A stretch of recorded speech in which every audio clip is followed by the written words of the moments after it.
Whether you keep them in your home or love to see them in theirs, these are the creatures that bring us all together. Reptiles. We're going to be delving into the experiences of reptile lovers from around the block and around the world. This is the Reptile Talk Podcast.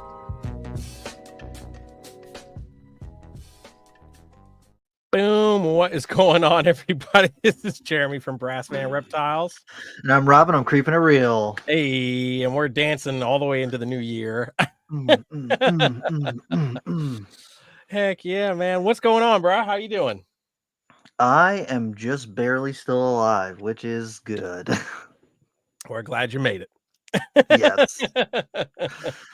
Yeah, I've already done a little bit of herping so far this year. I didn't find any snakes yet, but I've already been out. But this weekend it's supposed to be like 30 degrees or 40 degrees out by me, so I don't think I'm going to see anything this weekend. Yeah, maybe not. Maybe not. But you found December snakes, which I did find a few December snakes, which is good. Yeah.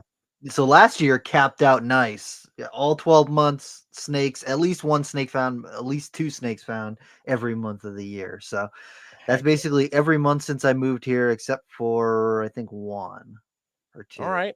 Not bad. Not bad. I'll take it. Yeah, right. So, all right. So now January we can have our cold snap, and then it needs to go back to decent weather. Because if Rob doesn't find his monthly snake, the world is a slightly less happy place. I'll be really disappointed if I strike out the first month of the year. Yeah. How about you? How are you doing? I'm surviving, man. I am admittedly still exhausted. I played a big New Year's Eve event out in Wilmington, North Carolina, and didn't get back until like 6 a.m. and it just totally like wrecked my sleep schedule for the last couple of days. So I'm chugging along. We're getting there. Yeah, exactly. And then it's also like in the midst of massive hustle to take care of everything because I leave on Sunday to go to Chile for a week, which I'm looking forward to. What? Yeah. Yeah. So for those who don't know, my partner is singing on a cruise ship. He's in South America, and I was able to plan out 1 week where I can go down and visit him while he's on the ship. So I'll be in Chile for a week. So it's the mad dash to get everything as up to snuff as possible, feed stuff the day before I go and blah, blah, blah. But yeah, so that is coming quickly. It feels like the days are just like rushing past, but I'm super excited about that. And in the meantime, I've just been staring at snakes. Looks like I'm going to have at least one clutch of albino carpets this year, which will be cool. And maybe a clutch of Borneos. Maybe. Oh. Yeah, a little something. And I'm going to have a really early ball python clutch this year, like super early. I've got a female that's like right on the cusp of ovulating, which I was not expecting, but Interesting. I'm not mad about it. I'm not mad about early babies. So it's a girl that reabsorbed last year. So she was like super primed and ready this year. And I guess I just started pairing her at the right time because she was just developing super fast. And when I took a look at her today, I was like, you are about to ovulate within the next week. So perfect. Hell yeah. Yeah. And then Amazon shenanigans are happening. I noticed a few females are starting to build and look a little thick towards the back end. So we might have a few girls early cycling, which I'm also not mad about whatsoever. Hell yeah. So yeah, I'm excited. Just a lot happening all at once. So it's very much like a cacophony of moving parts and elements right now, but all good things. Yep. Hell yeah. Dude, that's freaking tight. And before we get too far into it, tonight's episode is brought to you by Black Box Cages. Make sure if you're looking for a new rack or an enclosure, check them out. Lots of customization options available. They have got some phenomenal enclosures, quickest turnaround time in the game. And I believe there's a sponsor of our guest tonight, which I'm super pumped to have on. Bam, let's go. We got Mr. Justin Smith from the Herpetoculture Network, from Fulvius Apparel, from Palmetto Coast Exotics. And the thing. And then, what's up, man? Hello. Hell yeah, a fellow Post-Letharia fan That's in right. the house. That's right.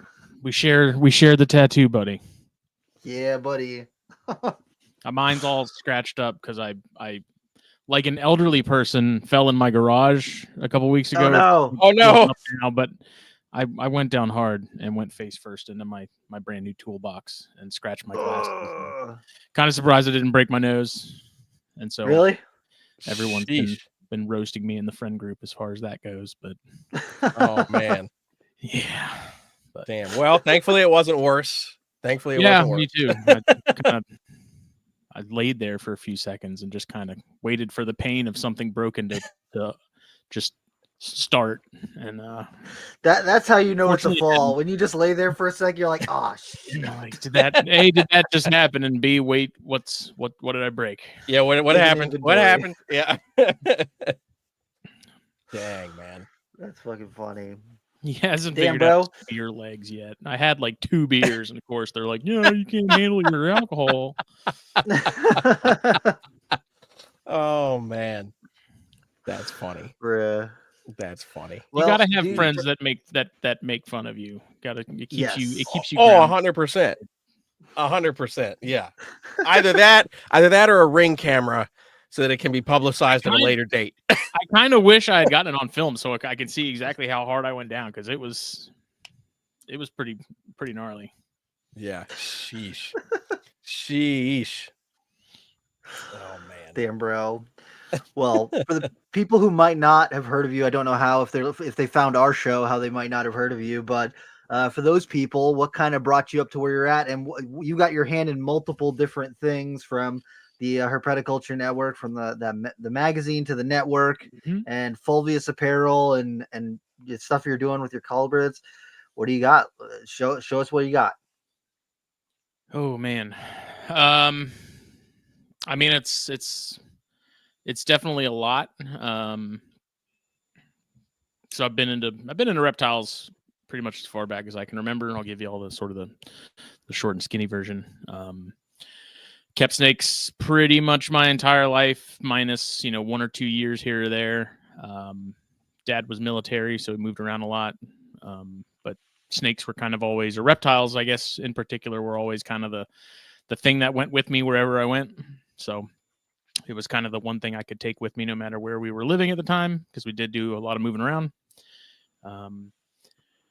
Started the podcast, was it 2016 or 17? Started the podcast with Jacob Bratz. Eventually, over time, I started the ChondroCast because I was super hyper focused on green trees for a period of time. And then that kind of just evolved into the network as sort of more people came along that we sort of got brought into the fold, and new show ideas and things like that. And then the magazine sort of was an offshoot of that of sorts, where I was working in that industry for a period of time.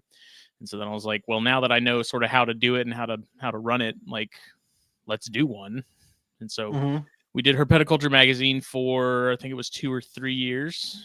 And then that kind of dissolved. That's a very hard, because it was a free digital magazine, and then there was like hard copies you could buy if you wanted to.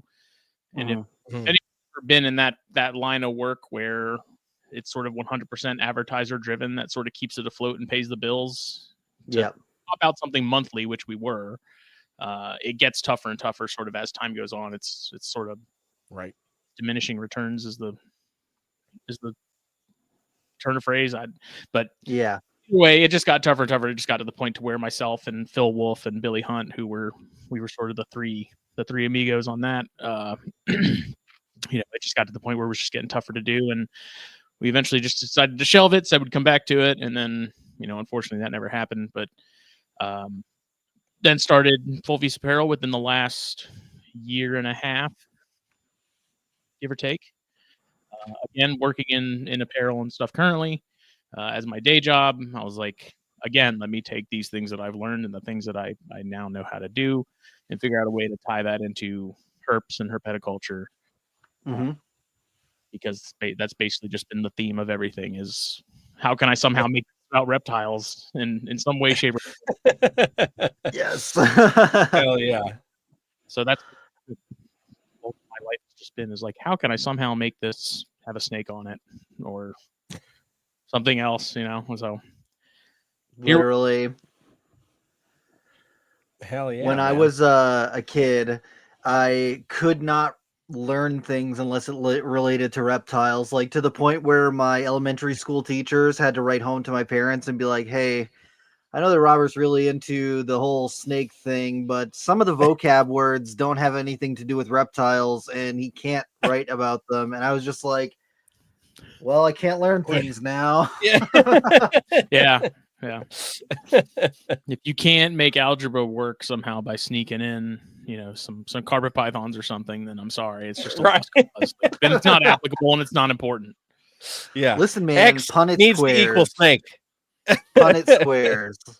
We'd be learning about the Civil War and stuff and be like, did you guys know the first official recorded death of the Civil War was from a coral snake bite? Yeah. I will find a way. Yes. Hell yeah. That's so legit, though. Like, hey, did you guys know that Ben Franklin actually wanted the timber rattlesnake to be the original symbol for the for the colonies, the United States? It's like people don't even know. What are you talking They have no about? idea. You're so weird. But literally, though. Well, I gotta say that I'm really hyped about Fulvius apparel in particular because, for a long time, the only staple shirt that you could get was kind of like the eco-wear ones. Yeah. And don't get me wrong, I like the eco-wear stuff and I love Tel Hicks art and all that stuff. But seeing the stuff that you've been able to take, some of the more niche things, and then put those on shirts, I'm like, yes. Yeah. And that's kind of where I was with it too. I love Tel Hicks work too and everything. And I have that old green tree python shirt with the different conjures on it. Yes, on the different perches. Yeah. Anytime I wear it, my wife always just is like, you can't wear that. Like, we're going to dinner. She's like, you can't wear it. She equates it to two wolves howling at the moon levels of no.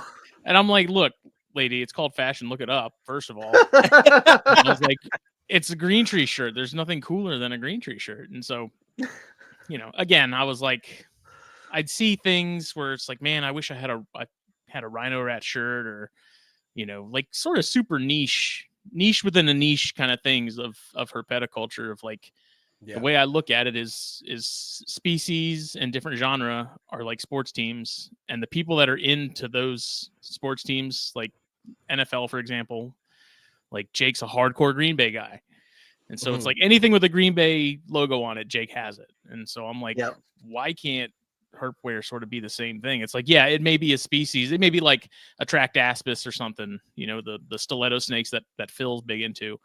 Like, there's probably less than 10 people in the country really doing anything with those, but it's like, I'll make a shirt and put that out there because I know those guys are going to be super stoked just to have something that's got those on it. It's Absolutely. like there's someone out there that is going to be willing, and I'm in a really good sort of position with the t-shirts and stuff to where I can make things to order. So I'm not having to sit on massive amounts of inventory, and I don't have to worry about things not selling. Like, I can put as many designs up as I want because they're all literally made to order.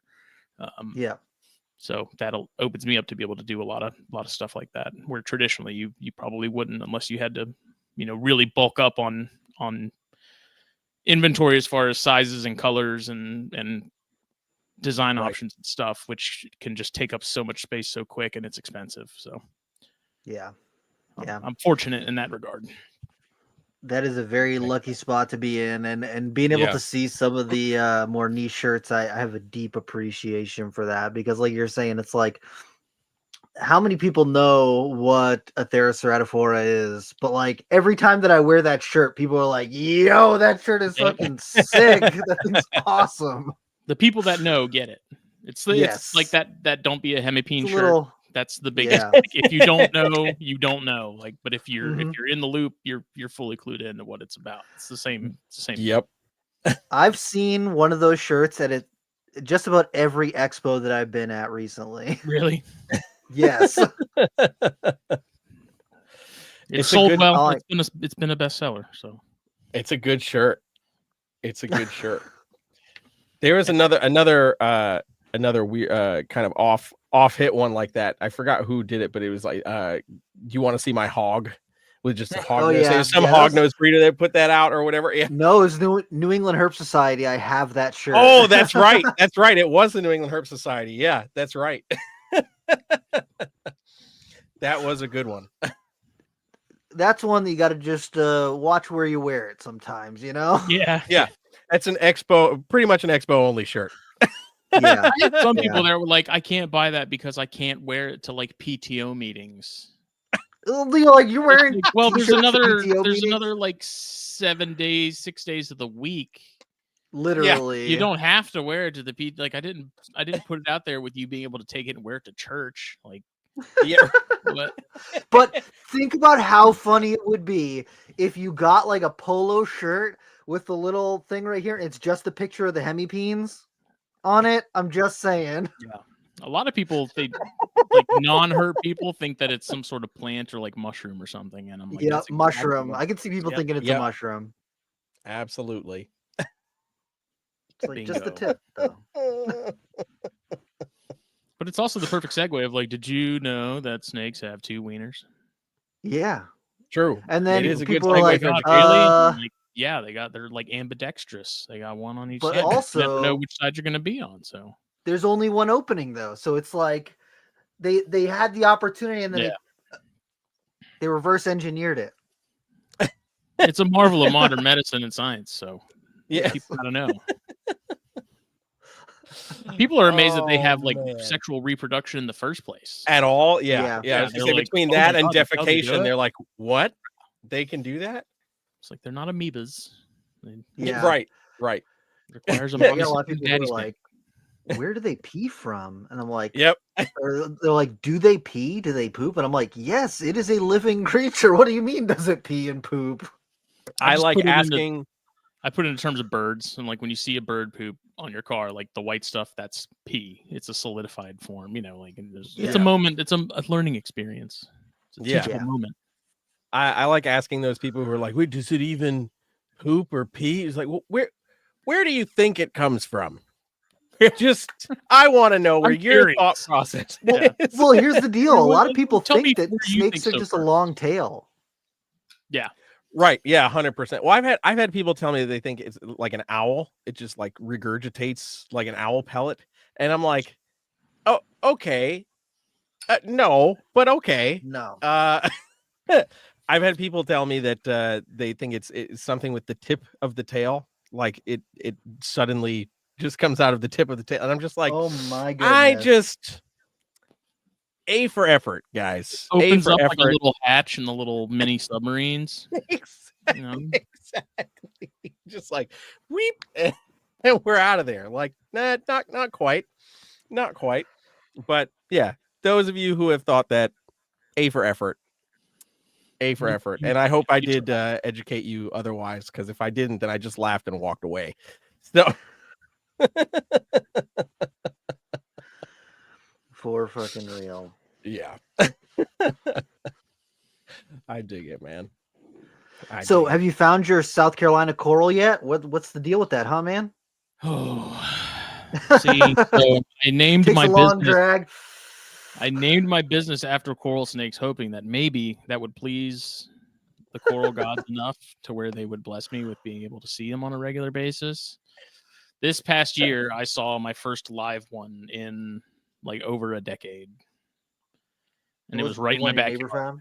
Oh, no. Yeah, it was right in my backyard, man. Like literally, I don't know, 15 steps from my bedroom window. Damn. Dang. Unfortunately, I didn't see it for very long because once I had it was in this tree, hollowed out tree that's still alive, but the base of it there's nothing in there. And it was chasing some baby rat snakes, actually, because I found some baby yellows. I found some baby yellows. I saw the coral in there first and was like, oh, that's weird. Like, why is it climbing up in this like tree hollow? Like, that's strange. I'd never seen one above the ground like that. And looked up and there was a baby yellow rat hanging out, like fresh out of the egg yellow rat. And so I was like, Damn. Oh wow. okay. And so the coral, after I had attempted to hook it out the first time, went back down and kind of disappeared for a few minutes. And I was like, okay, I think it's gone. Because usually once they disappear, like they Houdini, I don't know where they go. They just teleported. They're like interdimensional. Yep. As soon as you blink, they're gone. It's gone. But Fossil found that- snake magic.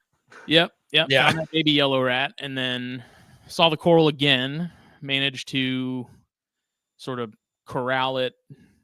It came out of that tree stump, and then as soon as it like hit open air and stuff, it darted. And those things are quick, man. When they want to move, they move. And then I found another baby yellow rat in that same, like 10 minutes later, caught both of them, popped them. It's a pair. Gave it to Jake, Hey. who's a big yellow rat guy. And so I was like, Yeah. look, now you got a pair of locality yellow rats right here from the island I live on. So Yeah, yeah, the Jake Smith locale, right? yeah, exactly. Yeah. That's the first live one I've seen in a long time. I've seen plenty of dead ones like on my street.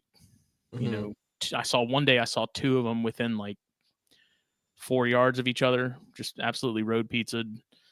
Damn. I was like, you've got to be kidding me. And like every time I'd see them, they were dead. You know, they'd get hit on the road right around the corner from my house. Like the island I live on here in South Carolina has one of the healthiest populations of coral snakes in the state.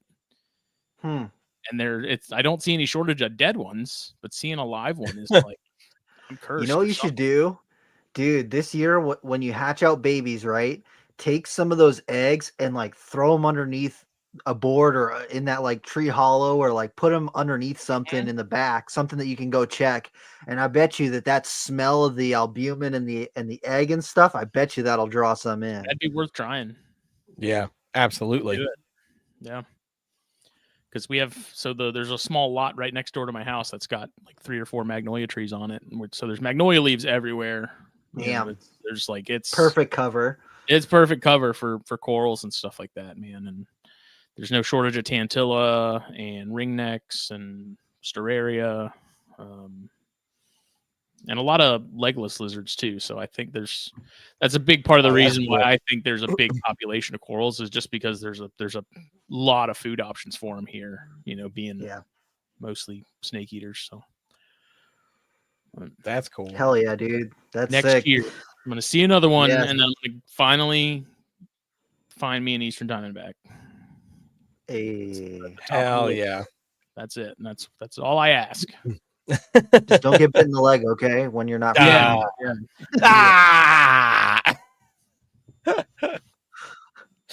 Oh God.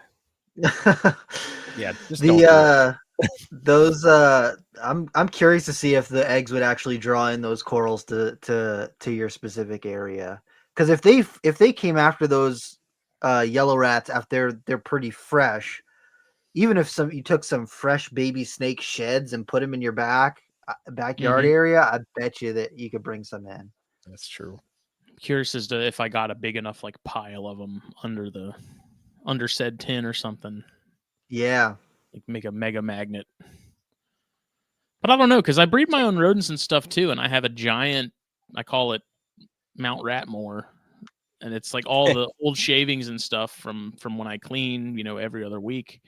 And I always expected to see a lot of stuff hanging out around that because of the smell and stuff. And it's very rare that I actually find anything, because I have a very small little stack of tin right next to it. And you'd be surprised. Like that is probably the most barren patch of tin out of my handful of stacks that I have. Like I think I found a racer under it once or twice. That's it. Like nothing hangs out near that pile. That's super interesting. Maybe it's because of the rat thing, and because it's rats, like they know that adult rats are kind of no joke and can actually do some damage. So maybe they're not willing to go near it. I don't know, but totally the opposite of what I thought that I would get from that. Because I was like, this is perfect. You know, I'll put some tin here and I'm just going to kill it every spring. It's just going to be a magnet. I'm going to be finding everything I could possibly want. Not the case. Nothing. Hard to see anything like that. Yeah. Dang. That is unfortunate. Yeah. So does anything go into the rat shed? Have you ever found anybody stuck in? It hasn't happened in a while, but there was a period of time where I had yellow rats coming in there all the time, and they somehow they'd managed to get into the mouse bins and just go to town, eat everything. Yeah. Yep. And then because they ate so much, they couldn't get out. They couldn't get out. Yeah. Yeah. And there'd be 4 mice in the corner, like all huddled up and freaking out, and one just extremely fat and really pissed off yellow rat on the other end. And then I found a baby copperhead at one point, but lately it's just been damn possums and raccoons. They keep digging under the door because it's a big barn door, and they figured out they could just dig underneath that and get in. So I've been setting up a trap regularly, and I go and release whatever gets caught and just keep doing that until they get the picture, which I don't think they will. It's a free meal. They're eating all the expensive Calmback rodent diet that I spent $50 every other week on freaking Chewy, feeding the local raccoons and possums. So possums I actually like. The raccoons I'm not as thrilled to see. The possums I'm like, whatever. You guys are horribly adorable. The raccoons I'm like, y'all can go to hell. That's fair. That's fair. Yeah. Man, I used to hate when we were at Nerd going in to grab rodent feed, and you find the bag that got demolished by squirrels or some other rodent that came in and just like wrecked it, and you're like going to move it, and you're just like, oh well, great. Now there's a mess everywhere. Yeah, exactly. I keep my bag in like a metal trash can that they have yet to figure out how to get into, so it's worked. But yeah, I even had it in do. plastic containers with the screw-on lid that people use for like dog food. Mm-hmm. Yeah, something over the course of like several weeks chewed a hole through the lid of that, and that is ridiculously thick and hard plastic. Like there was like blood around the edge and stuff. I'm like, whatever wanted to get in there, like it was motivated. Really wanted to get in there. I ended up having to trash that, which sucks because those things are expensive. But the metal trash can, they can't figure it out. It's got a force field or something around it. I don't know. You got to get better shims, man. If they're getting in, you got to get the shims. I need to get some sort of metal sheeting or something to put at the base of that door to stop them from digging in. Yeah. I used to take the little, like the plastic mouse traps that have the little teeth and stuff, and I'd set it, I'd put it right, like Home Alone that shit, and put it right into that hole so that as soon as they'd crawl in, they'd like get hit by it or something. Kevin McAllister their asses. How long did that work before they figured it out? I don't know. Every time I'd go and look, that trap would be snapped. So dang, learned. Yeah, I think one time one just disappeared. So I'm assuming it's still attached to that possum or something. Oh man. Oh no. I mean, they're not that strong, but it's strong enough to where it's like if they didn't know they were walking into it, it would probably hurt and hopefully scare them off enough. Scare the crap out of them. Get them to leave. Back, but I'll tell you what, man. If raccoons and possums are motivated enough and hungry enough, they'll do just about anything to get to. Yeah, they don't care. Yep. Sheesh. Yeah, I was listening to a podcast about raccoons, and there's actually a difference between raccoons that live in like urban areas and suburban areas, and raccoons that live in rural areas. And the ones that live in suburban and urban areas have figured out how to get into dumpsters and trash cans. And the ones that are in rural areas have not figured out how to do that yet. So you can take like an urban trash can or an urban raccoon and put it in an area that's got a trash can, and they will figure out a way to get into it. Even the ones that have like safety latches on them and stuff. Yeah, it's nuts, man. They're ridiculously smart, and that's why, ideally, I keep saying like, okay, I'm going to keep catching these raccoons, and unfortunately, I'm going to have to relocate them to heaven, and then I can't bring myself to do it every time I trap one. So, like, possums, it's definitely not going to happen because like I said, I do like possums. And they already have a short enough lifespan as is. It was like, whatever, I'll spare them. But raccoons, as much as I want to, I can't bring myself to actually do it. So, yeah, I'm too weak. That's fair. Not strong enough. Oh, man. Hell yeah. So, what do you got on the agenda for breeding this year? What are you pairing up? So for like the third year in a row, I'm gonna sit here and tell myself this is gonna be a light year. Yep. So I'm like, it's gonna be a light year, and then for me, like I have clutches later. Clutches, and I'm like, what am I doing? But this year I am actually planning for it to be a light year. I've pretty much come to the conclusion that from now until like the day I die, I'm going to breed rhinos every year. Yeah. Rhinos without, if anyone's listened to the podcast, like I don't shut up about them. I think they're the coolest snakes that ever existed. I think they're like the best pet snake ever. And I want to produce 1 million of them and just toss them out like Oprah Winfrey to every person I possibly can. You get a rhino and you get a rhino. I'm not mad about that at all, actually. So I've jokingly started the, what do I call it? The Smitty Rhino Missionary Foundation. You're like, each clutch I give away a rhino to somebody. Hey, you know what you got to do is you got to bring one to Daytona, and whoever shows up to the gazebo, one of those guys will get one. I'll give one to freaking everybody, dude, if I could. Like freaking party favor at a birthday party or something, dude. That would be a lot of rhinos. Don't forget to take your snake bag on the way out.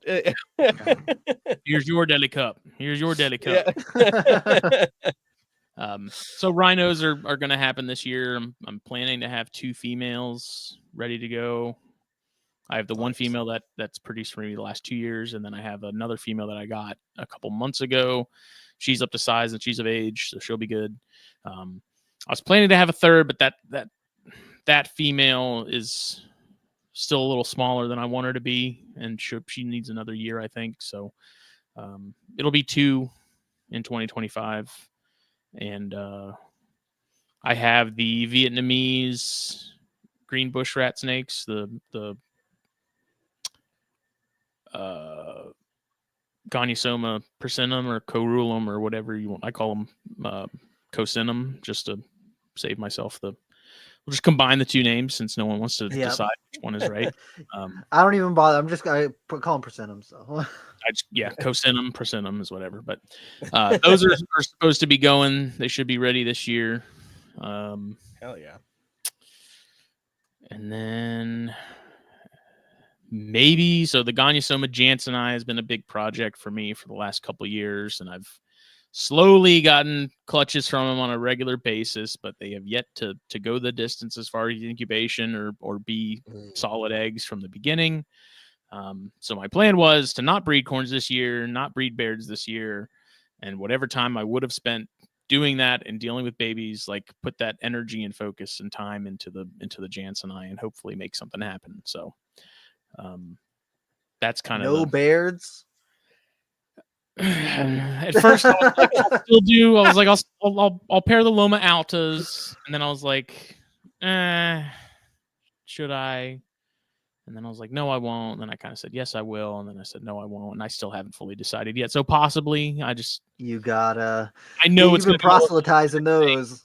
I'm gonna look at both of them when it comes time to when I'm pairing stuff up and be like, I'm just gonna put them together. Just why not? It's gonna be a small clutch. We'll be fine. So. But that's one of those weird ones too, where like I had a lot of people message me about if I had beards available when I didn't have beards available. But when I did have beards available, it was crickets. And it was like, it's like, what is it? You guys just wait until I don't have any available. And then it's people want what they can't have.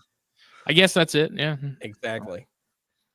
Or there's like one good photo that circulates the internet, and they're like, "Oh yeah, I need one of those."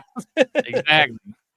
I think it's one of those things though that's something that I have thought about recently, or lately within the last year or so, is like the idea of holding on to a whole clutch or a half a clutch with the intent of raising them up so that they're a little bigger, and so that when you get to that point to where people, that part of the carousel comes back around, like you have some established animals that are ready to go, and it's like, here you go, like not necessarily just trying to sell babies and stuff, but like have some slightly older animals, have some sub-adults or whatever. And then, because I feel like the majority of what you see is either adults that have probably already been bred a couple years in a row, or like fresh babies, and there's not really a whole lot of in between there overall, at least with Baird's in particular for sure. But I feel like in general, you don't see a whole lot of that sort of middle stage of things. Mm-hmm.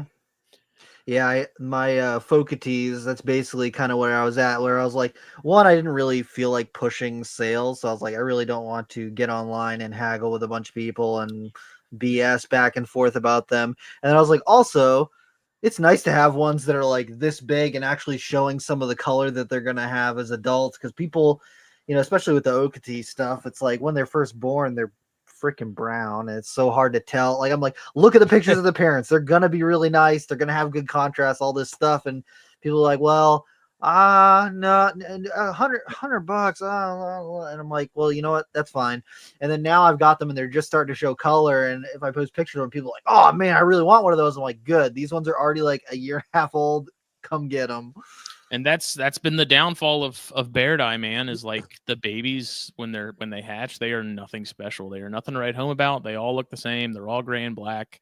Like, that's one of those species where you absolutely have to bring an adult with you to a show if you're selling them, so that you can show people like this is what it will look like. It's going to be ugly for the first year and a half, whatever, 2 years before that color fully comes in and sort of sets up shop and stuff. But it's like, this is what they will look like, and unfortunately with a lot of people at shows, it seems like there's a handful of species where that's the case. And I feel like even with rhinos, when you see baby rhinos, they're that sort of weird grayish brown. They're still cool looking, like with the pattern and stuff, but you have to bring an adult and be like, this is what they morph into. And it is actually really cool to see them go through that change. So yeah, absolutely. That's how I feel with the Janai, North Mexican pines. Everyone's like, brown worm. And I'm like, no, look at this. Give it some time, man. Yeah, absolutely. Color changes are cool, guys. Dude, blood pythons too. It's like when they're born, they're just brown, and it's like, no, trust me, the parents are bright red and yellow. Like, this thing's gonna be really nice. They're like, well, I want one that's already red, and I'm like, then you gotta get a 2-year-old. Then, like, it's not gonna show color for 2 years. But look, if you buy when it's already showing red, it's gonna be 3 times the price. So why not just get one here? Yep. Hey, look, people, I didn't put a come out little of the time room into looking it. like Brad Pitt. I'm on my way there. Okay, it takes time. Yeah. Like anything else, the abs will show up at some point. Like, at the some six-pack point is on its way. Yeah. Yes. I'm just not there yet. Yeah. It's coming. It's coming. Did you guys see Nick Bottini just posted a really good update photo on like an albino, T positive albino golden eye or something. It's like as a baby, it was just you could tell, like, okay, that's gonna be a nice one. But if you don't know blood pythons, you're just like, meh. And a year later, you're just like, holy shit, there's no way that's the same snake. Like, I'm not even big into the bloods and short tails and stuff, but the stuff Nick posts, I'm like, I could get into that. Yeah, right. It's so true, man. I could look at that every day. Yeah. Yeah. And they only poop once every couple months. Oh man. Yeah. It's like they say that and then they pee every week. So yeah, right. And that one poop, it makes up for all the days of not poop. You're paying for it regardless. Yeah. Exactly. Whether you pay at the beginning or at the end, you got to pay for it either way. You can do it in small installments or one lump sum. It's up to you. It's blood pythons are the lump sum. It's so true. Pray to God that you're home when it happens and not. No, I don't want to be home when it happens because it's loud. You ever be sitting there watching TV and all of a sudden you just hear I'm like, catching the fire before it engulfs the whole house. Bro. It's brutal. It's brutal. Oh man. Rob doesn't like farts, so I'm one of those people that does not think that farts are funny. So like I hear it, I'm like, oh, a little part of me just died right now listening to this. Oh man, hurts my soul. It's okay, just keep Rob. chondros, and then you still get that effect of them not going for weeks at a time without any of that. No, thank you. I got the better tree snake, the scrubs.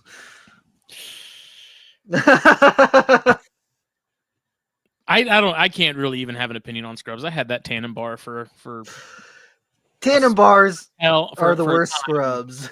And I remember reading about them, and everyone was like, "Yeah, they're like the chillest of all the scrubs, and like they're the smallest, and they're the best." And then I got it, and I'm like, they're the opposite. What are they talking about? I was like, "This thing's terrible." I've never met a chill Tannenbar. He wasn't, so it was a male, and he wasn't super bitey or anything like that. But it was like, as soon as you touched him, man, it was like, I'm gonna piss on everything. I'm gonna thrash around. I'm gonna take off. I'm gonna wrap around something in the room and own it. Like I'm gonna do everything. Pull it over, not cooperate. And they're cool snakes, and I appreciate scrubs for what they are. And Jake had a couple years ago that were still very young, and they were fun and all. But I don't know, man. That's just. Maybe it's because of the chondros, where it's like I can just take it out and it can sit there and it won't move, and I could literally go to work and come back, and that snake has not moved a freaking centimeter, and I don't have to worry about that kind of stuff. Like it's not going to go anywhere. They're boring as hell. Scrub. Yeah. Leave a scrub out, go to work, come back, and it's just total debauchery and everything in my room will be on the ground. Like Someone's gonna think they broke in and you got robbed or something. Literally. Bro, the other day I was just running from my room here where I've got like my raise up scrubs to the bathroom and back. And I was like, oh man, I'm just sweating the whole time because I just left it in the enclosure. I was like, oh man, when I come back there, it's gonna be hanging off the ceiling fan. I know it. Oh man. They are very interesting. Like I do like scrubs. I don't ever plan on keeping any, but like for what they are in terms of like seeing Jake's and sort of the the intelligence of them and sort of just how on point they are and aware. Yes. It was definitely something different. So and I will agree with Keller that tree vipers are the superior tree snakes, but specifically we're talking about Atheris. Tropidolaemus, damn it. No. No. Not the blockhead tree snakes. Yes. Yes. I love those stupid heads. They're so big and boofy. The Subinulatus look like freaking Transformers, dude. They look like a Decepticon. Legit. Yeah. That's all I see. It's freaking Megatron. That's freaking cool. That's amazing. Right? I'll meet you in the middle and McGregor. How about that? Okay. The white ones. Okay. Yeah. The white ones though. Absolutely. Yeah. Those white McGregor man, that's a good looking snake. Yeah. Okay, we can all agree on that. My major if you look at them too long. Listen, man, that's if you look at them too long without giving them water, damn it. Protobothrops are cool, but like my major gripe with Atheris is the Hispida. Those are my big gripe with that whole genus. I don't get the hype on those. They're the least interesting of all the Atheris, man. Agreed. Wholeheartedly. Like, and they're like this big. People are like, "Oh, but the scales." I'm like, "It is this big." Have you seen a Desai? Like, have you seen Nishii? Have you seen any of the other, any of the other ones?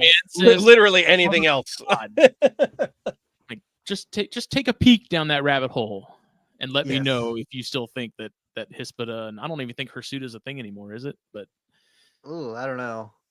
I don't think they are. I think that got knocked, or that species. I don't think they're either that or they went extinct or something, and it's based off like a type specimen, but a holotype or something. Yeah. Boo. Schlegs are good. But... Keller's rubbing Schlegs in my face because I had the opportunity to get some from him recently and couldn't. Oh. Wait, I thought you were getting some Atheris. I thought that you were getting the boat. No. Couldn't do it, man. I couldn't. I was tempting, but then the more I see friends with boats, the more I realize I don't want one, and it's just not worth it. Listen, man, if the only thing standing between me and venomous snakes is a boat, I'm getting the boat. Oof. We'll get your rubber raft, Rob. We'll get your rubber raft. The boat's not standing there for me. That was not enough. John boat was not. Okay. I was like, what about a pair of kayaks? And she said no. Like negotiations went on for weeks. And then they eventually just broke down and that was it. Like I think the kayaks are a good compromise, honestly, because they're so much easier to move around and you could still see lots of really cool stuff on kayaks. Problem with that is I'm fat and I'm out of shape, man. And in the summers kayaking here with the tidal currents and stuff, like my ass would get dragged out into the Atlantic real quick. And then I'd be stuck out there and you'd see me on the news missing. And they never you just got to get up underneath the drones. All man. of that worth it because they'll be like, he was lost out to sea. He got some kayaks. His wife was supposed to let him get some atheris, and then he just disappeared. And he never got his atheris. It never happened. That's why you got to get them first, and then the kayaks afterwards. Oh, that wouldn't happen. she wouldn't allow that to happen. That's funny. You could always go for the baby instead. Rear fang. I did have Boiga for a while. I had Boiga for a couple years. And then the whole law stuff with South Carolina, right? Yeah, and I was like, okay, well, this is probably going to happen. Let me go ahead and get ahead of it and part with my group of Cyanea. Because at the time it looked like it was very much going to happen, so I was like, "Okay, let's go ahead and just get this out of the way." Rip the Band-Aid off. And then they never even came back to it. Like that whole bill, they're like, "We're going to come back to this," and then they never did. And I'm like, "Great!" Now Terry Burwell has all my Cyanea. Damn it! And then he went and bred them and produced more of them, and which is great. I traded him for some rhinos, so it's all good. But hey, you know what? It evens out. It does. Yeah. It does. I'd like to. Now you just need some barons, right? To get them again, but for the time being, it's just stick with the rhinos. That's fair. Not mad by that. That's the one species, man. When I say like, if someone said tomorrow I can only keep one species and I have to get rid of everything else, like I'd say rhinos in a heartbeat. Yeah, without a doubt. Like. I'll have a whole room with them. They can all look the same. I don't care. They're just. I love that species so damn much, dude. They are really cool. They're so much. Have you seen Rob's room of them? Mm-mm. Bro, they're cool as hell. They're so awesome, man. They're like the complete package. Like most of mine are super mellow. They're always eating. They're always content. They're always out. Like. They're curious. Yeah. I think once you get them started, that's like the biggest thing is just getting them on something. And then once they're on something, they're good. Yeah. Yeah. But even that I found it's not nearly as daunting as people make it seem. Yeah. Because this is the second year in a row that I've produced them. And this year's proving to be the same where it's like about the 6-month mark, they just start taking pinkies on their own. You just got to wait them out for 6 months. And, give or take. But I'm breeding my own feeder fish, or I'm going to be soon. I'm saying I got a tank set up in here and stuff. I just got to get the fish for it. But I got some rosies from PetSmart, and I had one of the babies from last year's clutch got some subdermal worms, which the only thing they would have come from would have been those rosies. Yep. So right. Like, hey, I've been toying around with the idea for a while anyways. I was like, well, now it's time to make that happen. So yeah, start doing that. There you go. But they do seem to just switch on their own, though. I've noticed, like, it's really not. That's interesting. Not having to trick them. You're not having to assist feed them or anything like that. It's like just offer them fish and then periodically offer them pinkies. And I found that again that 6-month mark, give or take, like they'll just start taking them, like almost like they've been eating them the entire time. Like there's really not a whole lot of selling that has to happen to make them switch over. I just noticed that they kind of just do. So. I don't really fight the feeder fish thing. Feeder fish are cheap, especially if you start breeding your own. It's really not that bad because the first year I bred them, I was like, oh my God, I got to get, it was like chondros. Like I got to get them on pinkies as soon as possible. Like they're going to die. Right. Yeah. So you give them some fish, they go ham, yes. Keep them fish and then just offer pinkies periodically and they'll take them in their own time. Mm-hmm. Yeah, when I was raising some, basically what I did was I was doing them on fish, and then I would just lower the water level in the dish that I'm using the fish in, and then I would just throw a pinky in there with the fish, and eventually they're just like mouth open, going around trying to grab whatever. They land on the pinky, they start eating the pinky. Do that a couple times, and then they'll take a pinky, no problem. Yeah, I tried floating with some fish and stuff, and I'd have a couple that would take, but most of them would just completely bypass the pinky and just eat the fish, and then leave the pinky there Really to disintegrate. Yeah, so I had mixed results with that, but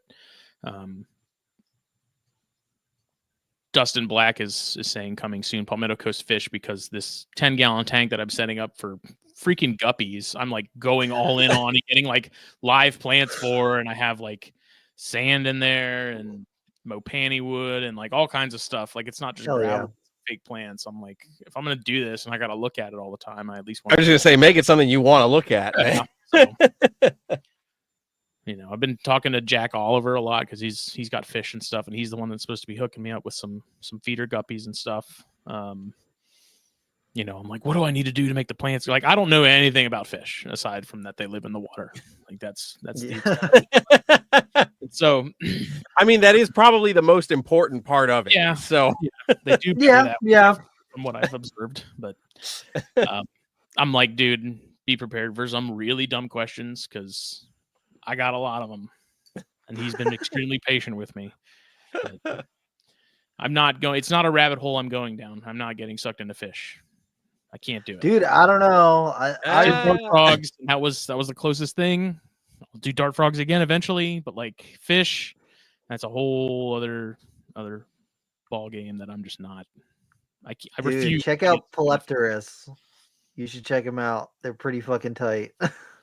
You know what the weirdest thing is like if I was going to do a giant tank, like freshwater tank, I'd probably just get a huge thing and just do a giant group of like zebra danios. Okay. Yeah. I think the zebra danios are cool. I don't know why. Those are cool fish. Yeah.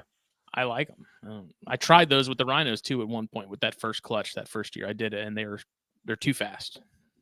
Yeah. It was a terrible choice because they moved entirely too quick. I was like, I'm an idiot. I was like, I'll bypass this whole like feeder fish parasite thing and just get some zebra danios or something a little more expensive that likely didn't come from some giant pond somewhere in China. And I'll bypass all of that and give them something fancy. And it was like $15 worth of zebra danios wasted. Yep. It just didn't work out. So it's okay. It's okay. So to back up, you said you would keep dart frogs again. What's a go-to species for you? Ooh, pretty much any of the Ranatomea.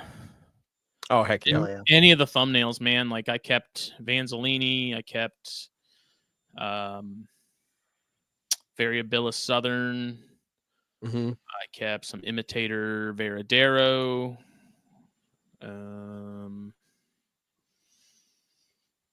I think there was one or two others that I'm just drawing blanks on at the moment, but I had those. I had Leucomelis. I had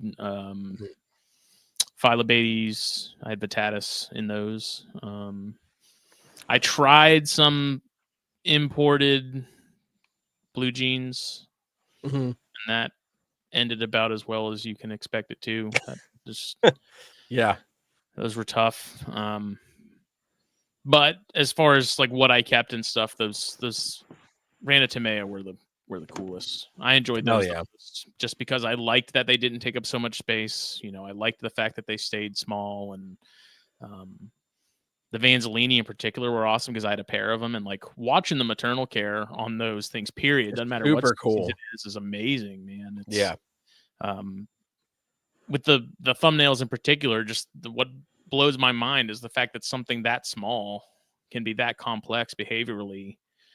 You know, is just like, it makes no sense because you would think something that little, like their brain is just a ganglia of nerves. It's not even, there's no way it's like a dedicated unit of a brain, but right. You know, watching them take care of the tadpoles and watching them return to the bromeliad throughout the day and check on things and everything. It was wild to see. And the Vittatus were nice because those were, when I got my first couple of rhinos from Terry Burwell, I had a ton of Vittatus tadpoles, And I offered those up, seeing like maybe they'll take them. And sure enough, man, just like the fish, like they snatch those tadpoles up and gobble them up. Yeah. Dang. Yeah. Heck yeah. So if I was doing it on a larger scale, I likely would get another tank of Atatis or maybe some Santa Isabels or something. Something that just produces like in ridiculously exponential numbers and go that route. But yeah, the Rana Tomei I miss the most. And I really liked having, the multiple tanks throughout the house and stuff, because when the house was quiet, you could just hear all the different calls and stuff going on. And it was really nice. It was really pleasant. Absolutely. The live recording of sounds from the rainforest. Yeah. Oddly enough, too, the thing about dart frogs was like, I've never been a big plant guy. Never really had a whole lot of interest in those. But like in building the tanks and planning them and stuff, like that turns out to be just as much of an enjoyable part of those as the frogs themselves. Like you learn that the frogs are the accent when it comes to that stuff, and the tanks are sort of the centerpiece. Right. So I got into that, real quick. I got interested in the different plants and things like that, and really like the sort of the landscaping aspect of it and the backgrounds and like the whole process of making those vary and making them look good was really sort of addictive. It was, I miss it. I got out of darts just because it was to the point to where it's like those were taking up almost an entire wall in my snake room, and I had some other projects and stuff, and so it was like I need that space, and so I ended up parting with those and to focus on some other stuff, and I regret it. One day I will, when space isn't so tight. I do want to get back into Rana Tomei specifically and get back to those. Hell yeah, dude. Yeah, when I kept dart frogs when I was a kid, like that was probably my favorite part, was like figuring out the scaping of everything and like learning more about the plants and how you can just to make that slice of the jungle every time. It's incredibly addicting for sure. I didn't think I'd like it that much, but I actually I like the second tank. I was like, this is awesome.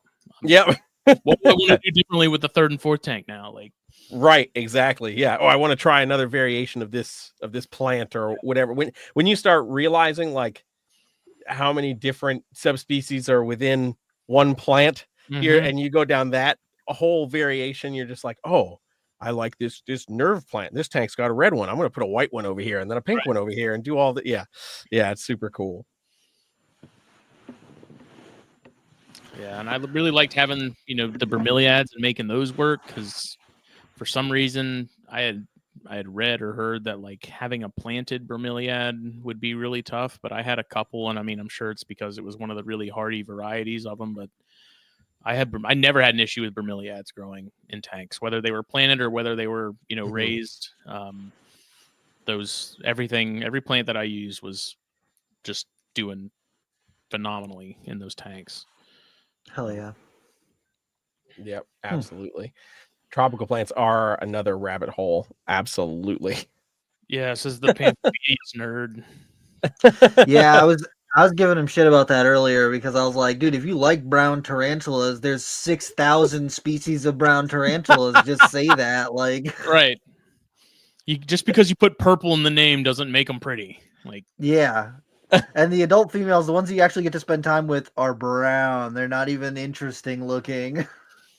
Yeah, I laughed. He sent me the screenshot of the message he had with you, where he didn't realize you had a Bacillotheria tattoo too, and he's like, "Damn it, I picked the wrong one." I was like, "Yeah, you did. Yeah, you don't know. You're not a part of the team. Picked the wrong guy." That's hilarious. Listen, man. Listen. Brown guy loves tarantulas. Sue me.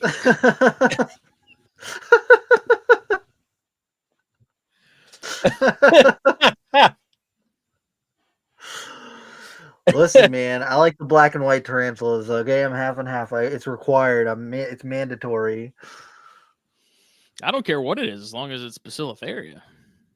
Yeah, I like anything that's got contrast, and all those brown tarantulas don't have contrast. They're like, don't get me wrong, Pamphobetus and Xenethus, when they're little, really pretty, and then the second that they get a little bit of size on them, they're like, oh, let's get rid of all that interesting pattern and color and just paint you brown. Everything you loved about me, I'm gonna get rid of. Exactly. And they're like, oh, don't worry. The males get to be bright neon color. Oh, yeah, they die 6 months later, though. So, enjoy it while it lasts.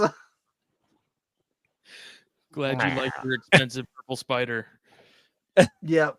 I hope you like to do mounts of dead bugs because that's what it's going to end up being.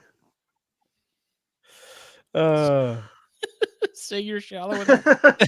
Listen, I don't just like the way that Poecilotheria look. They're also very interesting spiders because the terrestrial stuff is boring as hell. All the arboreal stuff has got personality and pizzazz, and also will really hurt you if you mess up. Yeah, we can all agree that at least none of it's cobalt blues. Okay. Yes, everybody can True. agree. Yeah. Which I'm not even a spider guy, and I can agree. don't get me wrong, I love a cobalt blue, but damn it, was that the most boring spider I've ever had in my life? Yeah. My skeleton leg is not far behind that, which is such a bummer because it's such a cool looking spider, but I see her like once every if I don't like shine the light down her hole and check on her. It's a Myrna? You can Yeah. Oh, She doesn't come out very often. I keep her really well fed, so she just doesn't come out of her tube. I don't know. I've heard those have been on my list. I've heard that those were actually really enjoyable, but I guess if they're a pet hole too, then They are. I mean, I kind of set mine up to be a pet hole in particular. Like, I gave her a cork tube that goes down into the bottom of the tub. And so she does, and I have leaf litter all along the top. So she doesn't really have a reason to come out unless she's hungry. And I feed her probably more than I need to. So she doesn't come out that often. But if I were to feed her more like sparingly, I'm sure that I would see the legs all the time. But she just is not always feeling it. have you watched those Andrew Smith documentaries? No. Oh my god, dude. He has one on Iphobopus, and he goes and finds Marinus specifically and some other stuff, and it's really cool. I'll have to check that out because I'm pretty sure I got the Poecilotheria one, and then they had a Brachypelma one. Yep. And I got one of them shipped to me, and then the other one they were like, "You never ordered it," and I was like, "I did order it. I'll wait till the next round, I guess." So I'll have to see which one I got, and then which one I do the other order for the other one. I'll have to see if I still have to watch the Lasiodora one, but I went and bought them all digitally and freaking binged them, man. And that guy does such a good job with those. It's unbelievable. I wish someone did something with a similar amount of work, like with herp related species. Yes. Because the deep dives he goes into just with the people involved in terms of like who discovered the species and the detail and the amount of digging he had to do to find some of that information is just mind blowing. Like I can only imagine the amount of time it takes him to do those things, because it was just unbelievable that he was managed to hunt down these people and the names and like their jobs and like their lives, as far as like they got married to Mary what's her face and had 3 kids, and then he lived in, he was in India for 10 years and then moved back to Oxford and died at the age of 27 because it's the 1800s and no one lived past 30. And it's just unbelievable the amount of effort and work he put into it, man. It's like I wish someone would do something like that with herps, because it will give you such a better appreciation for different species. When you see the people and just the lives that you had to live back then, like how hard it was to survive, especially in underdeveloped countries, like underdeveloped for the 1800s, which I feel like at that point was pretty much all of them. It's unbelievable, man. The stuff that these guys accomplished before they even hit the age of 25 it's wild. Yeah. True. What's Dougie said that he was convinced to get a Irminia for his first tarantula. Why would you do that? That is a bad idea. That might have been me and Nisirk's fault. Listen, man, that's a bad idea. I love Irminia, but he was like, "Well, should I do it?" And we were like, "Here's what you can expect. It's just as long as you're prepared for this little freaking tree gremlin, and you'll be fine. Don't feed it after get it wet." Yeah, exactly. I got an Irminia that's like this big, and it's just about to molt right now, and I'm like, just molt already. I want to move you to the next size up. Yeah, my Metallica just molted again, and it's the blues coming in. Yeah, dude, like mine really is coming in. like this right now, so it's just starting to get blue. I think mine's a male though. I suspect. Oh, I tried to look at the no. molt when it molted over the weekend, or not over the weekend. I've been out of work for like a week because of Christmas and stuff. This week, and it fell apart. I couldn't pull it apart, damn. which is really frustrating. But Yeah, and Metallicas are like the worst ones to do ventrally. I have looked at so many of those trying to get any sort of rhyme or reason on those, and on most pokies, I'm pretty good. I could do a ventral sex on them. Metallica, no, just no. There's no rhyme or reason. It's all just random. well, I don't care if it's a male or female. I just enjoy them. Yeah, They're still cool. fair. That's fair. That's Yeah. fair. Honestly, I want more Subfusca, but Oh man, I miss those so much, dude. So I was into tarantulas like, what year is it? It's 2025. Like mid 2000s, 20. Jesus, Arachnoboards days. 20-ish years ago. Holy shit. No, it had to be closer to like 08-ish, 09, like high school. Yep. And like all that stuff was super easy to come by. Like, oh yeah, if I wanted Ornata, I could buy Ornata. If I wanted Subfusca, I could buy Subfusca. And then I get back into tarantulas and got like heavier in them. I picked some up at Daytona, and that just like relit everything. And it's like, oh, all those awesome species of Bacillotheria you liked. Yeah, good luck. Yep. Yeah. Yep. And ESA'd a lot of stuff, and to me it's like, don't worry, we're protecting the species it's just by so making sure you goofy, can't man. make any more of them. It's so stupid. I understand why they felt the need to do it, but it's like you guys are also like 30 years too late. Yeah. Also, people are not bringing them into the U.S. anymore. Like, we're working with captive bred, third, fourth, sixth generation captive bred spiders right now. What are you really doing? Yeah. So that was a bummer because I had Subfusca at one point and freaking loved them. They're the best. I had Vittata before they were Vittata and loved them. Like Ornata were my favorite and still are probably my favorite of all the Bacillotheria. Yep. And now, like, if I want to get them, I have to find someone in my state that breeds them, which we had a guy up in Charleston, but he got out. I think he ended up getting divorced or something, and so he just got out of the hobby altogether, which sucks because he was like the guy that I could have gotten all that stuff from. But yeah, such is life. So. True. Yep. I got a guy. There's a couple of people locally who've produced Ornata recently, and Trace Harden is actually one of them. And really? Yeah. And he, I think he still has a lot of babies left. I would have to check in with him. Keller, Rufalatas are great. Oh, I knew he was gonna pop in and say Rufalata. I saw it coming. Dude, they're cool. That's one of the species I haven't kept, so I can't really have an opinion. They do look cool. I like them. They're cool and they're big, bro. Their legs are freaking huge and they are really pretty color. But Subfusca are still better. I don't know. The black, the contrast, the purple on the Subfusca can't be beat. Yeah. At least Lowland or Highland, I like them all. Yeah. Yep. I like both of them. Turgeon is tied from the spider. I'm here for it, man. I'm not a spider person, but I think they're cool. Could be. I could be. I could be, but then I'd also be single. So join our cult.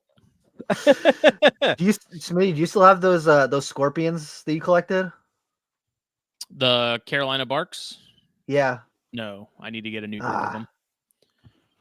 They had a couple broods. Yeah, they had a couple broods.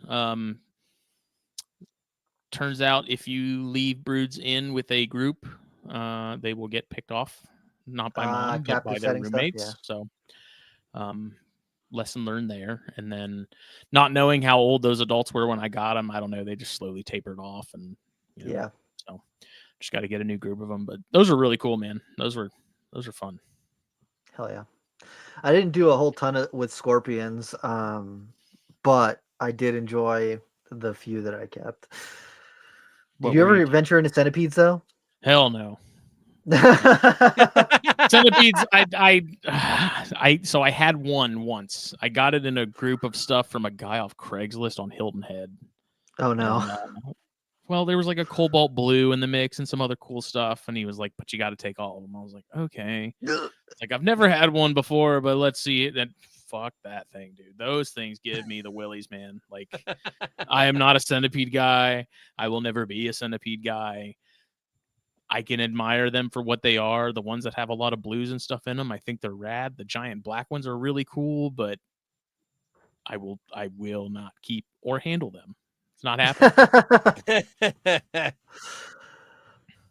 They're cool. I can see keeping them, but handling them, dude. When I see videos of it, man, it makes my butthole pucker up a little bit. I just can't. Yep.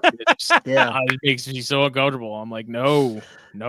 My thing is, like, if a snake starts to like look at you like it's gonna bite you, you just like drop it, or like even like a lizard, you're like, okay, I can like grab it. Yeah. If a centipede is on you and then it's like looking like it's gonna bite you, what do you do? Like, you go like this and it's still I don't think it has like, it's not gonna like it's about to bite me. I think it just bites you. I don't think you get. It's sort of like tarantulas in the same way. Like, yeah, you can tell when a tarantula is pissed off, but like if you're just handling it and it just decides that it wants to see what's going on, you don't know if that's gonna happen or not. It's like that's why I don't really handle my tarantulas either. I got a Alba pilosum curly hair. I was doing some kids event a couple months ago, and I was like, I'll get this curly hair at PetSmart. That's a perfect species to handle and show kids and stuff. That thing is a fucking demon.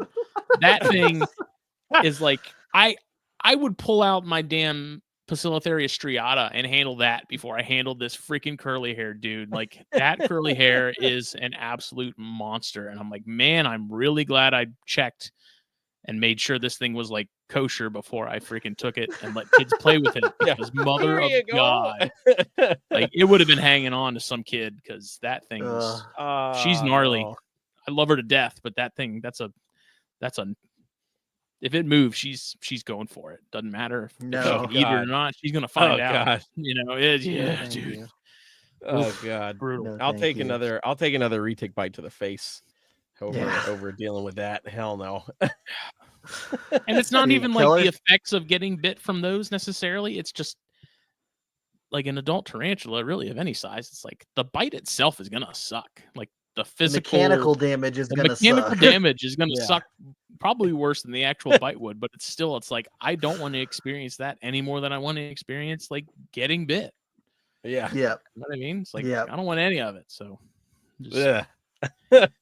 whatever. Yeah.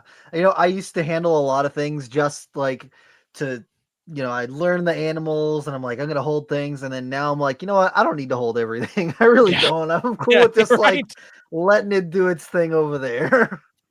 Yeah. And there's just some, like the Janseni in particular, man, like those, it's like, they don't enjoy being messed with. When I see people on Instagram and stuff handling their wild caught oxys and wild caught Janseni, and it's like, they're very clearly stressed and not enjoying it. It's like, that's a really good way to put in the fast lane to rolling on you and not surviving past 3 months in captivity, So it's like, my Janseni, the only time I really pull them out is if I'm doing a deeper clean on their enclosure, which happens, maybe once or twice a year.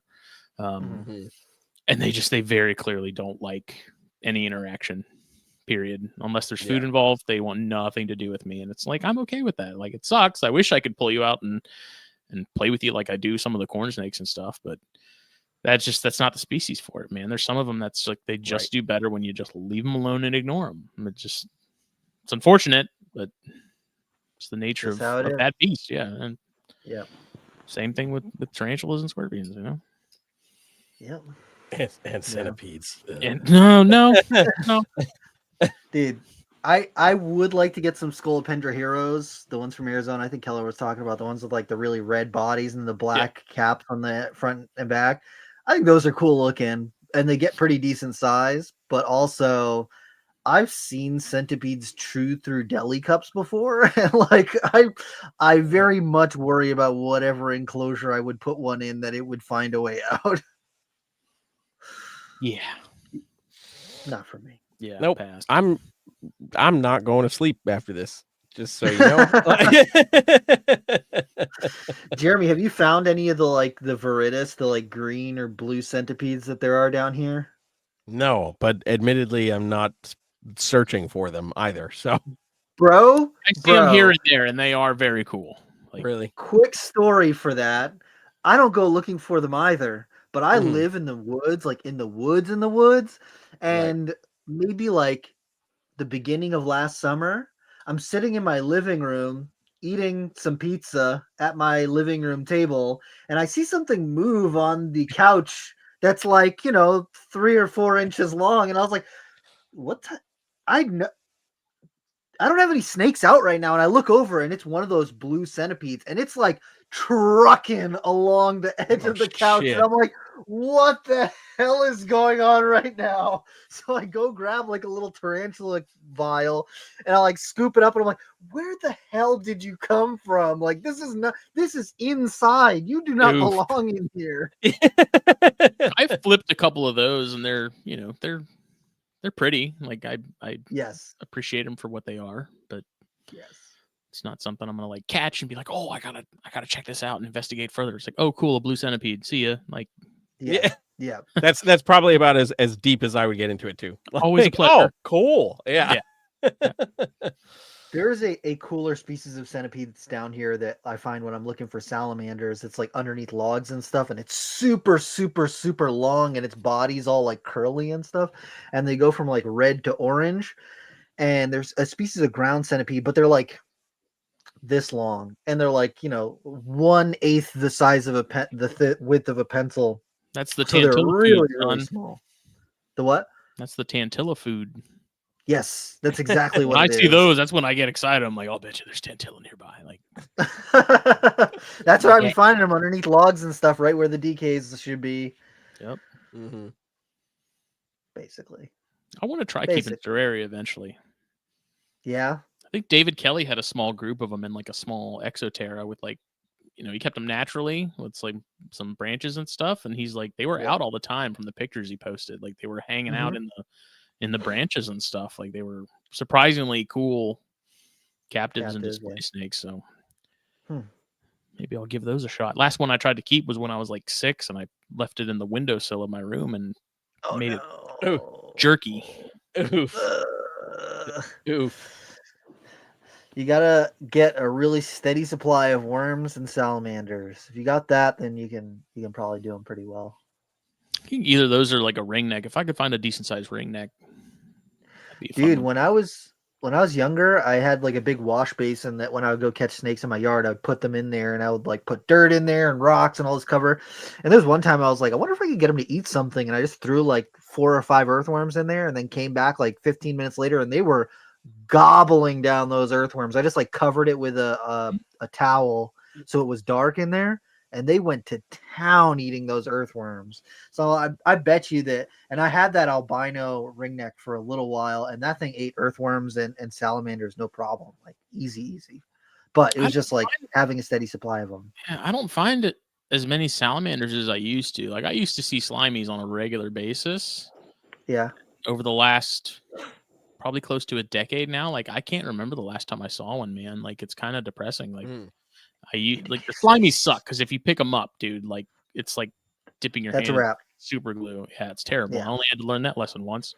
But like I'd love to find marbleds. Marbleds are probably my favorite species out of all of them, at least what we have native. And like I don't think I've ever found one of those. Even though we're supposed to have them, like I don't. It's a bummer overall when you don't see stuff as much as you used to, period. Like even the yellow rats and racers that I used to see on a pretty regular basis, I just don't see as much as I used to. And it's sad. Like 6-line race runners. Yep. Used to see a ton of those on my parents' property, like all over the place. Middle of summer, like damn near 100 degrees. Those things were loving life and all over the place. And now, like, I think I've seen one in the last like 5 years, maybe. It's just damn. Yeah, man. It's weird because it sucks because like when you're seeing one domino fall, that's not more things to come. It's if you're losing one, you're losing a lot more than that, you know. And it's Yep. it's a bummer. That's rough, man. Yeah. Well, if you want to see lots and lots of marbled salamanders, I've got spots for tons of marbleds, spotteds, and queen snakes. Jake was on the hunt for queen snakes last year. There's a couple spots I go to. They've got lots of queen snakes. So if you guys are ever wanting to come up to North Carolina, I'm just saying. Yeah, queen snakes are one that I've never seen. Scarlet king snakes, that's one that I'm always on the lookout for, and I'm convinced at this point that they just don't exist because everyone's like, check the bark on pine stumps and pine logs, and like I've ripped I don't know how many yards of bark off pine trees and never seen a scarlet. And then there's a bunch of really pissed off ants and termites because I just destroyed Yep. And Jake doesn't give me as much of a hard time, but like Gabe Schuler, he's like, man, you got to put the bark back. And so anytime we go herping with Gabe, I'm like, I'm going to strip every damn pine tree. If it's the last thing I do. And I said, Gabe, I'm not putting any of it back. And some of it, I mean, you can't put it back. Like it's a vertical, if it's a pine stump that's 6 feet tall and vertical, like I can't gently like put it back and hang it. Like I'm just like, Gabe, I've now created a new ground cover, buddy. That's just it. I'm sorry. Like there you go. That's what you need. You need a little mini vial of wood glue. Just put a dab of it on there and stick it back. Just a nail gun. Just walk around with a nail gun. There you go. Now we're talking. Dragging an air compressor with you to That's too much. Rocks and logs. Like obviously, I flip those back, but I'm like, the bark once it's gone, it's gone. And then I'm like, you know what? A hurricane was just going to come and take this off anyways. I'm just expediting the process. Exactly. Like a hurricane or a tornado. Like this bark was doomed from the beginning. Like I'm just expediting. It knew what was coming. It is what it is. Maybe if I actually found a Scarlet King every once in a while, I wouldn't have to do this. But yeah. You've done it to yourself. Yeah. You did this. You're like, Gabe, if you were providing some Scarlet Kings, we wouldn't have to be peeling all this bark, man. I'm just saying. Then maybe it's like, maybe I'm not finding Scarlet King snakes because I'm peeling all the bark off all the pine trees. Dun dun dun. So it's like, am I my own worst enemy and causing my own failures?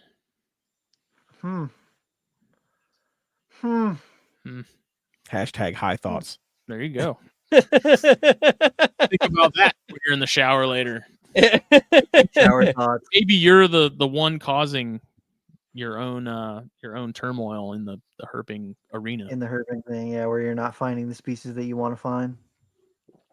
Damn. I find that I get too hyper focused on like one species when I'm out looking around. Yep. Like my brain is like corals, we'll be herping, or like when we're in like Eastern Diamondback country, like prime territory, like I am so hyper focused on looking for Eastern Diamondbacks that it's like I'm not even really paying attention or looking for much else. Yeah. My brain is like, it's like Where's Waldo? Like you're not looking at anything else going on in the Where's Waldo pages. You're just looking for Waldo. So you're completely oblivious to like the guy in the top corner getting stabbed with a cane or something, like whatever. An umbrella, like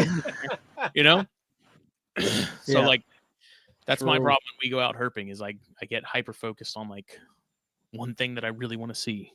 And instead of sort of saying like, let's just see what we can find, period, I'm like, there's some awesome gopher tortoise burrows. I'm looking for the Eastern Diamondback that's hanging out outside of it. Yes.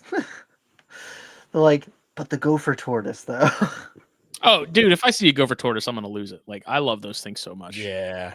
I love those. I did not have an appreciation for those until we went down to Harry Claiborne's place. He's in Tallahassee at Collectible and National, and those things are everywhere. And seeing those things in the wild, like, I immediately fell in love with that damn species.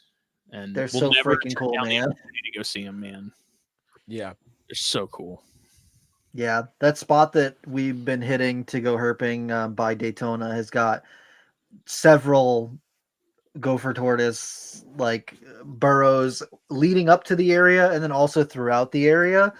And so I was like, every time I pull over, like not at every single one, but every time that I go out there, I pull over and at least check out one tortoise that's hanging out. Well, when I remember when people talked about them before I saw them for the first time in the wild. Like, people talked about how endangered they are in a lot of places and how like hard they're struggling. And then I get to Appalachicola National and they're freaking everywhere. I'm like, you guys make it sound like these things. Like, what are you talking about? Seeing a freaking Bengal tiger in the wild, I was like, these little bastards are everywhere, dude. There's more squirrels in this motherfucker. Like, but it's true though. It's awesome to see that there's so many of them and that they're doing so well in some places. And then to find out that there's the whole like development thing and that they're just paving over these things. Walmart's just paving over them and paying the fine. Like, damn, dude. Man. Like, how can you? Maybe it's because I'm not a sick sadistic bastard, but like, how can anyone look at those and be like, yeah, I don't care about it, let's kill it for real? Like, it's a freaking the people who like hit him with their car. I'm like, what is wrong with you, bro? Yeah, that doesn't make any sense to me. Like, it doesn't make any sense to me how anybody would do that to any animal, but like the tortoise, right. Like, come on. Yes, come on, everybody's got a price, man. It's pretty sick. Yeah, it's messed up. When we were out herping last year, though, we were more sort of inland, and we saw a baby gopher. I say a baby; that thing was probably like 3 years old, but it was like the size of a golf ball. And it was, dude, it was so cool. We were losing it, man, because it was just cruising. It was just doing its thing in the brush, like. That's so freaking cool. It was amazing. Yeah, man. And I don't know what it is, but like the South Carolina ones in particular, I love a little more than the Florida ones. But that's fair. That's fair. Being a proud South Carolinian, it's like I feel like it's a bit of a bigger deal here because they are not nearly as common as they are in Florida, depending on where you are. Like, it's a much more spotty sort of like. You have to go to certain spots where they're really prevalent if you want to see them. It's not like sort of more of a broad stroke thing that Florida has, but no. I dig it. Yeah, basically. Hell yeah, man. A lot of rambling. I'm sorry. Oh, no. You're good, dude. I'm all over the place. We did go from quite a large extreme, tarantulas and centipedes to tortoises. I'm not mad at it, but it was quite the extreme. Reptile talk and then some. Right, exactly. Plus, Reptile talk plus. Yeah. God, leave it at nerd, Rob. Oh, not like that. No. I'm like Reptile talk premium. Sorry. Yeah, there you go. Reptile Talk. This episode of Reptile Talk has been brought to you by plus. No, no, not like that. I have a question for both of you. Yes, I'm gonna flip the script. Speaking of nerd, because I'm curious. Yes. What was the most positive thing you took away from your time working there?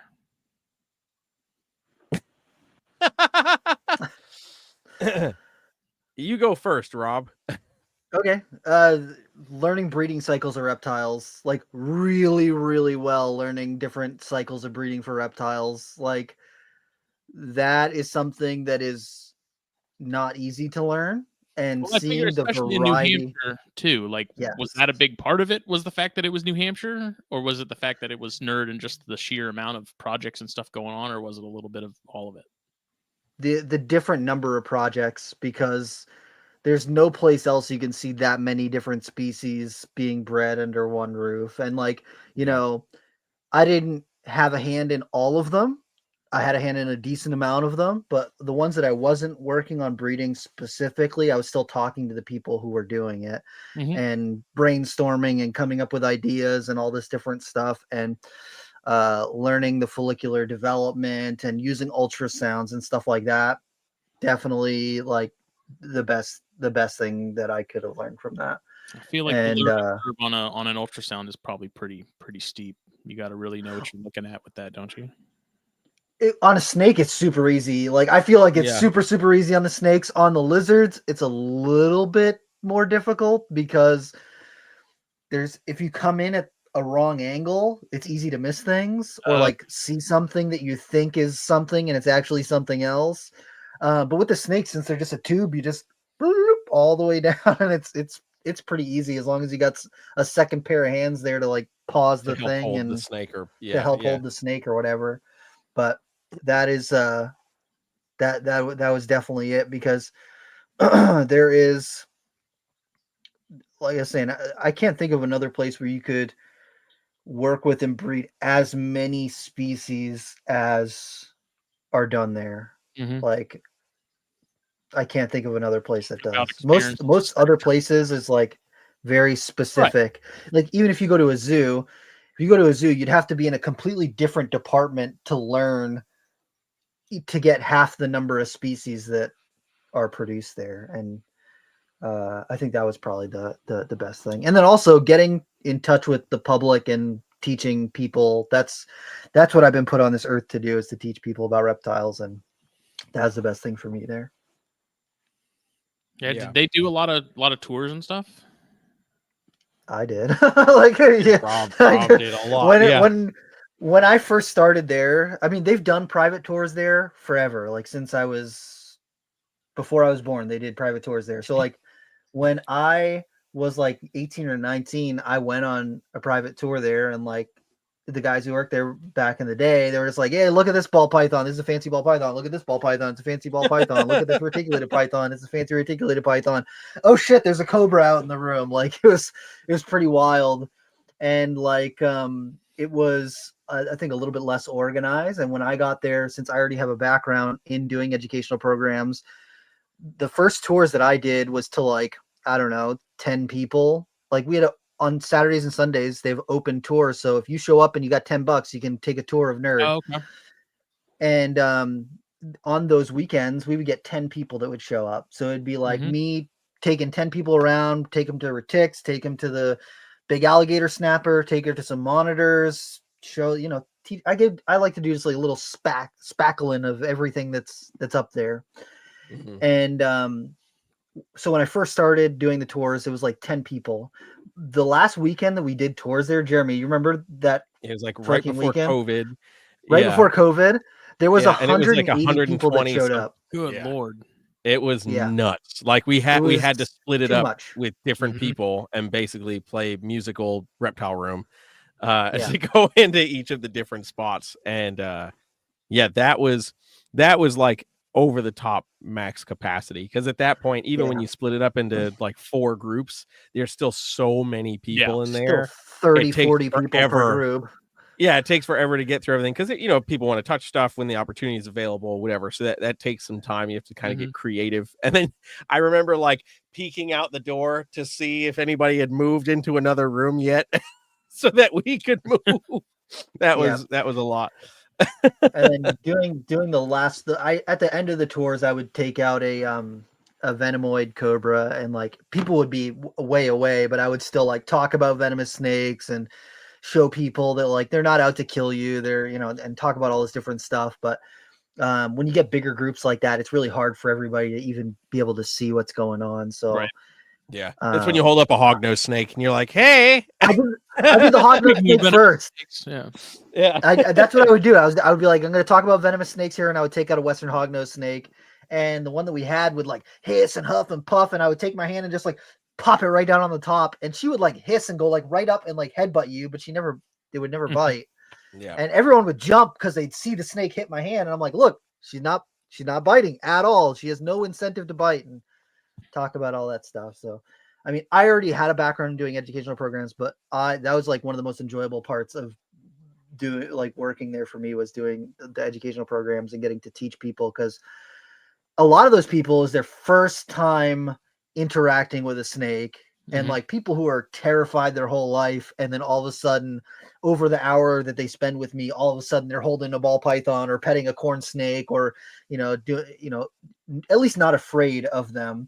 There's so many people that I got to interact with like that, and I deeply miss that, because I love sharing reptiles with people like that. And then you'd get the kid who would come back every single week, and they're like saying the stuff that you say before you even say it. And when you take something out, they're like, oh, that's a soul sucker, killer bee, blah blah blah blah blah, and it's like, oh, it just says cool on the tub. I don't know. I think that's this kid's probably right. I think that's what that snake is. But I met a lot of really cool young herpers, like kids who are under 10, but are me when I was under 10. Kids who are like, I caught a big water snake this weekend, and I was out there and I saw some painted turtles and this, that, and the other. And I'm like, how do you know all this stuff? Like you're 8 years old. What the hell?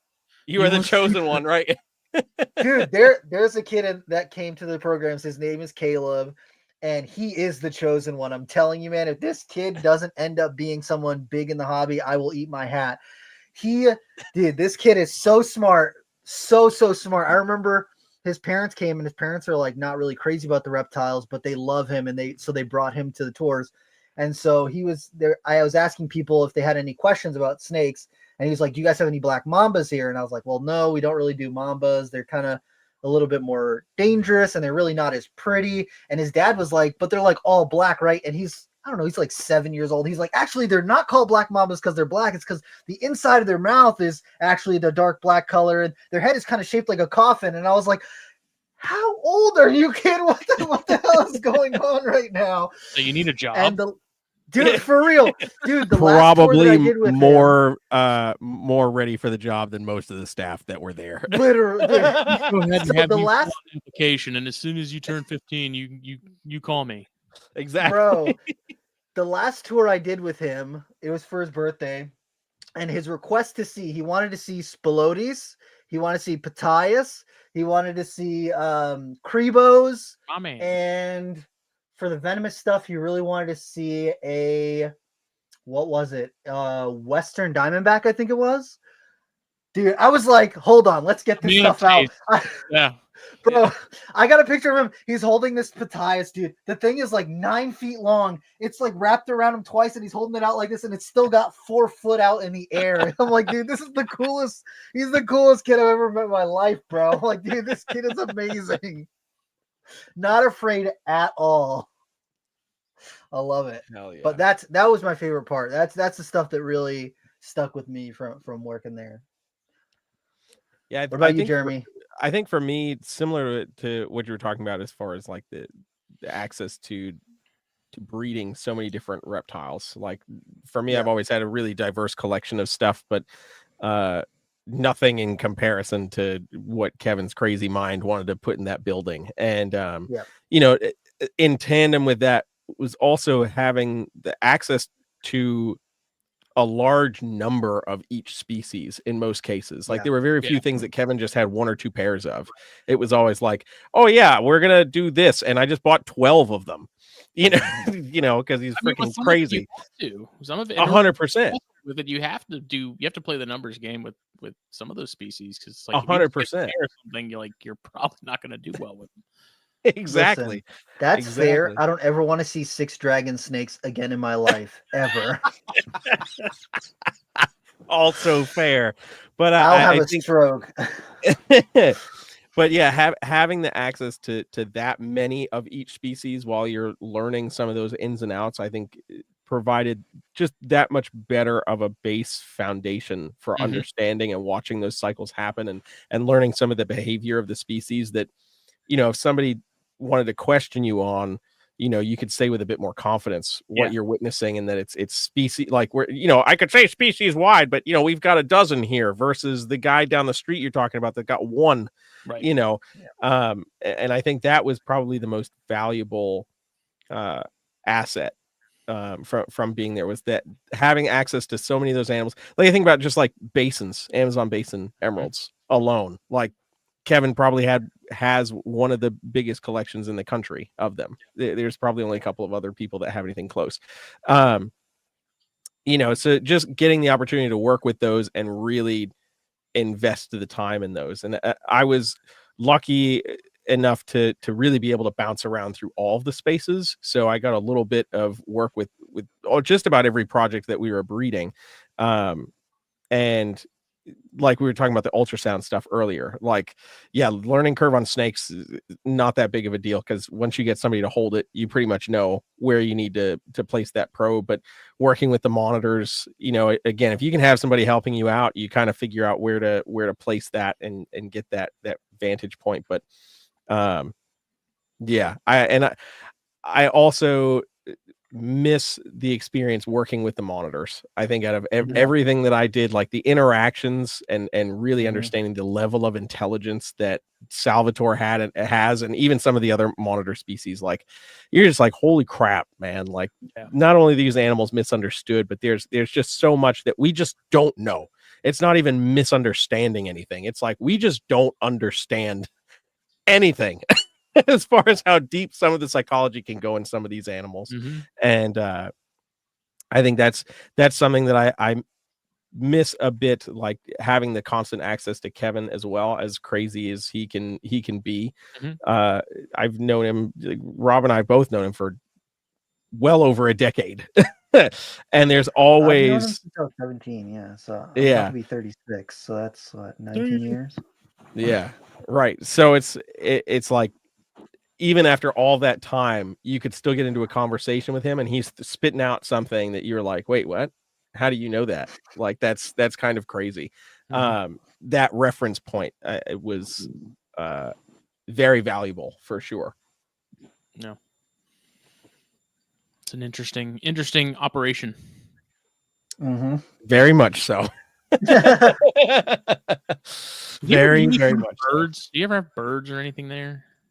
Yes, I had to hand raise baby birds all the time there. I missed that, thank God. Or like I did parakeets, macaws. I never did the African greys because they were really particular about who they let do that. But what the hell, the lovebirds, all those things. Jeez. Yeah. I want a parrot. And then what kind? I don't know. They're all cool, man.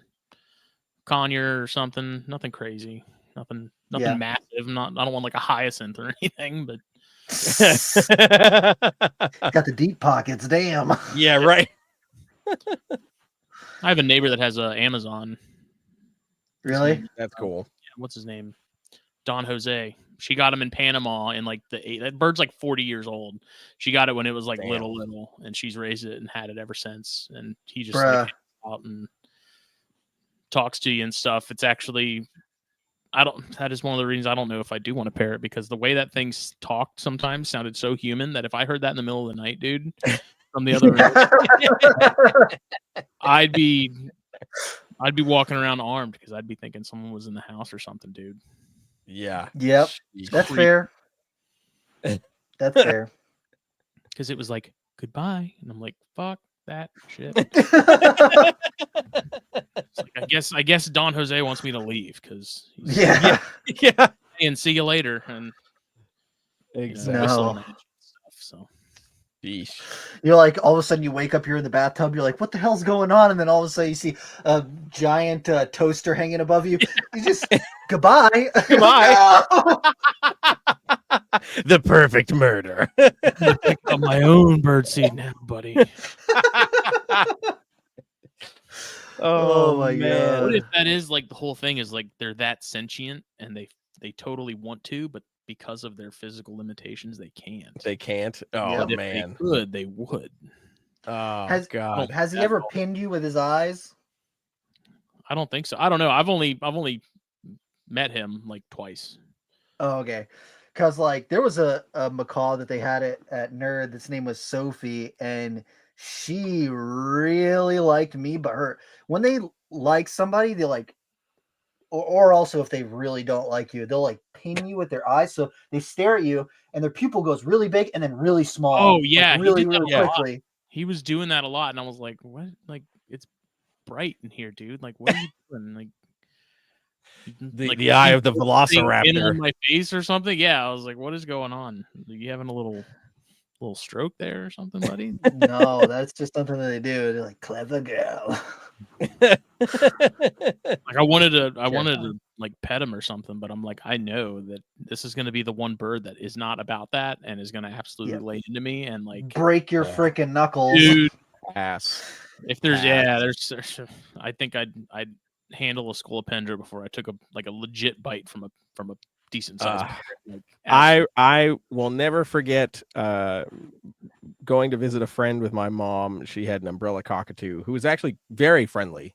One day my mom's holding it and it just something spooked it and it just freaking right into my mom's forearm and just like, oh God, like I will never forget the sound of my mom reacting to that, but also like the damage that bird did just simply by using its beak. I was just what like, do you even do? Like, do you just like stand there and scream and take it, or do you like pretty much in the head, or you like cannot get it off? You can't do shit. Like it just go for the eyes. I was just like, I was horrified because I was already like, birds, they're cool over there. Like, I'm not afraid of them, but I don't really want to interact with them like that. See, like that's if I'm gonna do one, I want to do it right, man. Like it's gonna be like a dog. Like it's gonna be a part of the family, man. Like I'm not gonna just put it in a cage and leave it in the corner. Like I feel I'll take a kookaburra, bro. I'll take a kookaburra. Let it dive bomb all of my enemies as they come in. Like I'm cool with that. I'll do a kookaburra all day long, or a toucan or something like that. I'm down with that. Let's do it. I'll create a freaking tropical greenhouse in the backyard and let that thing live its best life. Like all for it. But them damn nut cracking parrots, hell no. I feel like a bite from a toucan would suck just as much, if not more. No, or is it because they've got more length? They don't have as much leverage on it as they do like the shorter beaks. Exactly, and a lot of them are more like fruit or insect eaters, so they don't need quite as much pressure. That makes sense to handle that. They just kind of mash it. So the macaws are like cracking big nuts and shit. They're just like crunch, and you're like, oh, that's. Dude. And my one experience with macaws was like I was a kid and we were on vacation in Hawaii before my dad got stationed there, and like if you go on the beach, and this was like late 90s, you can take pictures with the macaws, and so they put one on your head, and then you hold one. And like, I don't know if they just don't trim the nails on these things or what. But God! I had one on my head, and like, it just dug in, and I just remember standing there like, take the damn picture. Like I was in pain. I'm like, we just get this over with. Like these birds are awesome, but like, I literally feel like it's about to scalp me. Like, if it flaps its wings like 2 good times, it's just taken off. Like, oh God. And like we still have that picture floating around my parents' house somewhere, and every time they look at it, they just laugh because they're like they just remember the sheer amount of pain that I was in because that thing was just holding on for dear life by literally the skin on my head. Oof. No. It's every nerd experience ever when a young water monitor jumps from one person to the next and just to hold on. Just like, oh God. The ones that are like 3 foot are the worst because they jump. And then when they land, there's weight, so it's just like fish hooks into you. It's just so bad. And they're just like, "Do you love your job?" I didn't do anything. Job. And they like climb up onto your shoulder, and they're like tongue licking you, and you're like, "Oh fuck, that really, God damn, that hurt." You don't have any food with you to get them to jump off and go somewhere else.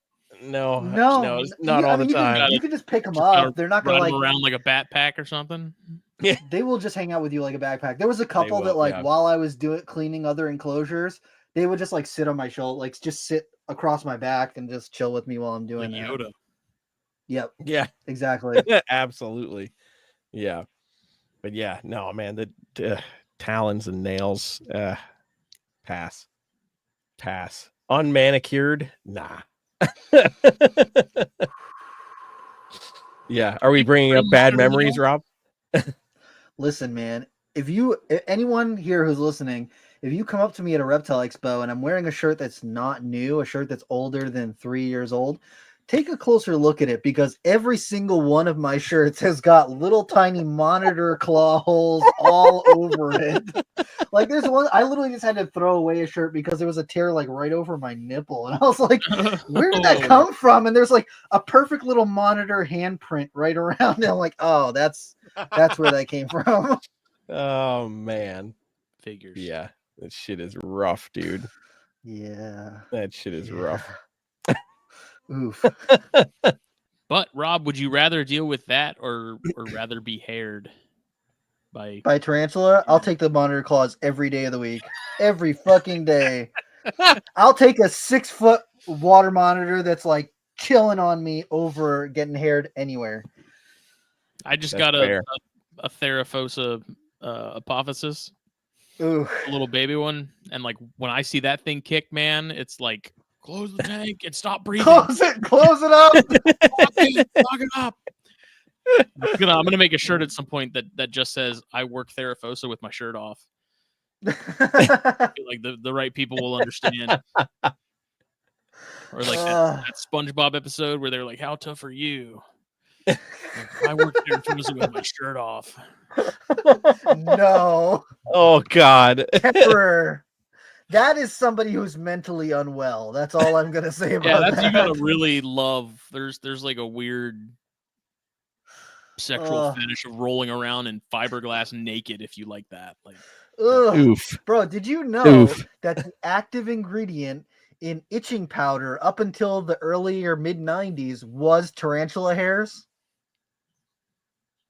The thing that made itching powder itch was tarantula hairs. Yeah, that makes sense. That's crazy. And I'm sure they used Theraphosa for it too. I'm sure they were like, just probably get like a gang of these things and just really stress them out and just start vacuuming the air. They're just like scraping the butts off of them. Yeah. Oh God. It cracks me up because like with the brachypelma and like the curly hair and stuff like that, like when they do it, it's kind of like like I'm gonna brush a little off. Like when that little apophysis does it, dude, it's like brrr, like you see that little thing start going, and it's like, mother of God, like no wonder you're bald as shit. Like there's nothing left. Have you ever been hit with Nanduchromatis hairs? No, my worst was from Parahybana. Oh yeah. Yeah. Those are brutal. I had it all over my hand, not knowing it. And then I went and like rubbed my nose. Oh, and, dude, it got all up in the lining of my nose around here. Oh no! Oh my God, it was the worst, bro. And I saw it do it, and I was like, "Nah, it's fine." Like, no, it's not fine. Little one. This was like a small adult, which I guess small for a Parahybana is still pretty damn big. But like, I watched it kick, and I was like, whatever. And then scratched my nose, and instantly it was just like, right? Regret. Oh, dude, when I got hit with the Nanduchromatis on my hand, I was using a steak knife to itch it because it would not, like, no matter what you did, it would not fucking itch. Yeah, I just when I explain people what it's like, I'm like, literally, if you've ever just grabbed fiberglass with your bare hands, I feel like that's like insulation and stuff. That's pretty much what it feels like. It's just, it sucks. Yeah. Take like every bad mosquito bite you've ever had and then all concentrate it in one tiny area. That's what it feels like. It's horrible. Hard pass. It's like there's a reason there's so many Theraphosa in the wild. It's because the predators all learned like these things suck. Don't fuck with them. They are huge, but they're also gonna make your life miserable. And like, I can't imagine, dude, getting that stuff in your eye and like seeing pictures of people that got urticating hairs like in their eyes and just how like gnarly it is. Just oof, brutal. Pass. Not for me. And that's why old worlds are better, because that's right. That's exactly right. Tarantula than deal with one that's like being a passive aggressive little ass. Like, yeah, exactly. At least when they're coming to bite me, I know that I can watch out for it. You ever get some hairs that land on something and then you accidentally touch it afterwards? Bro, it's a wrap. That's a wrap on the rest of my day. Yep. That's why old world will forever be better. Yep. No matter what Isarg says. I don't have to worry about this area and, you know, all the cool stuff. Reminds me of Jeremy's leg hairs.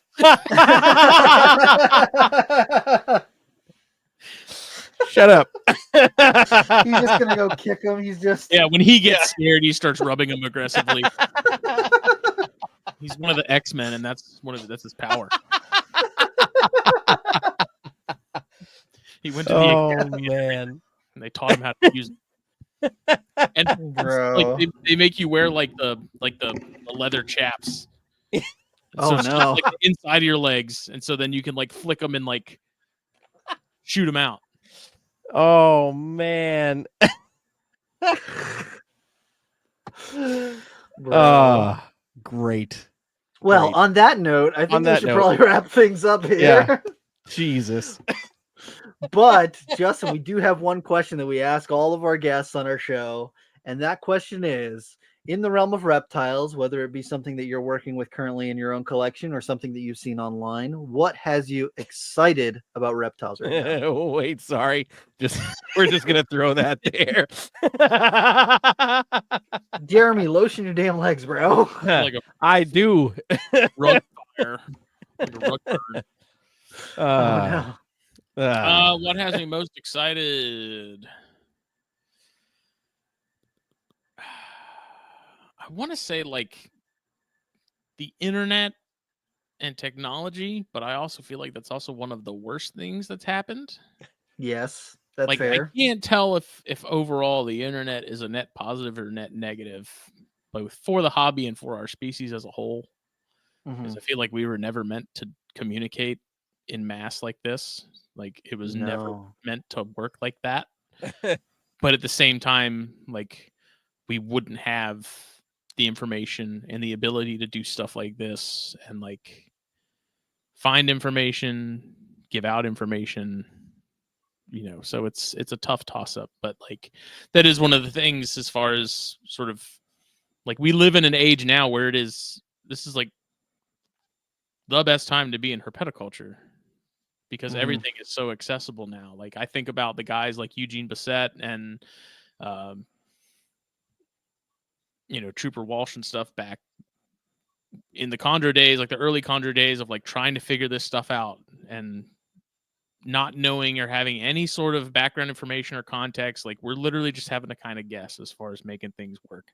And then it takes us, a decade to finally have a solid sort of standard operating procedure to produce certain species that before were thought to be impossible. We're now at a point where it's like, hey, there's a guy in Australia that's producing,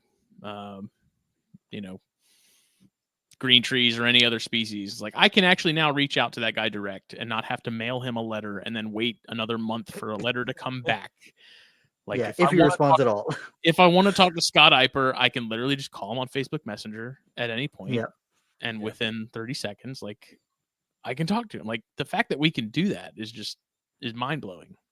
Wild. And that it's free and it's that easy, and it's even in the last 20 years, what we're able to do now compared to then. We had king snake and that's still a thing, I guess, but like even though it's not used like it was, we can still go back to those early king snake forums and get information that maybe is lost anywhere else or harder to find. And like, just the accessibility to information on stuff now is awesome. And like, if I want to learn something or if I want to find some, like a paper in particular, like I could go do that. I don't have to jump through a bunch of hoops and like send a bunch of letters and like do all that just to get a single bit of information. Like I can have it in my fingertips in my pocket in 10 seconds. Moments, yeah. It's a lot of power that comes with a lot of responsibility, but I feel like we should also do our best to make good use of it, Yeah. I agree. Absolutely. I agree. We got to get the 10 people that are into the atriceps and get them all together in a room together, I'm just kidding. Phil, if you hear this, I love you. Yeah, that's what me and Phil talk about all the time is like, literally, if we want to talk to Scott Eiper or like anyone else anywhere in the world, Yeah. Like, it's right there. And most people, I found that most people, if you have a question about something specifically, a species or something in particular, most people are willing to help you out and talk about it. Yes. 100%. You know, like, provided that you come to them in a manner that lets them know that you've actually tried to do some research and tried to find the answer yourself before you came to them and just, wanted to be spoon fed it. Everyone that I've talked to, as far as like Jance and I and stuff like that, has been really forthcoming and very easy to talk to about things and throw ideas off of. And, so I think that is a great thing. And I'm actually very curious to see what technology and the internet sort of holds for us in the next 10 or 20 years. What's all this going to look like in 2040? It's just like, I keep thinking that we've kind of like, how can it change? Like, how can it get any better or improve upon this currently? And don't worry, it's just going to be something that we couldn't have even comprehended right now. They're going to be like, oh yeah, we got the brain implant thing, so that now it's just like it 3D lays out the land, so you get actually a UV reading in the spot where you're looking at any given moment, and you can see the exact temperature and all this shit. And I can't believe you guys were using a temp gun back then. What is this? The Stone Age? Even in that aspect too, man. Like, it's wild. Like, think about before the internet, if you wanted to know anything about Papua New Guinea, it was like you had to go to the library and dig through God knows how many books and hope that information was right, because it was probably several years old. And I'm sure the overall like temperatures and stuff had changed a lot just on a standard basis in terms of what the average temperatures were and humidity and things like that. And it's like, now if I want to know what the temperature and humidity is on Biak Island right now, like, I could, again, 10 seconds in my pocket, I can pull it up and look right now. And it's mind blowing. And we are fortunate to live. I feel like the three of us are in that generation. We're the sort of in-betweeners, where it's like, we didn't grow up with the internet, but we hit an age where we did have it.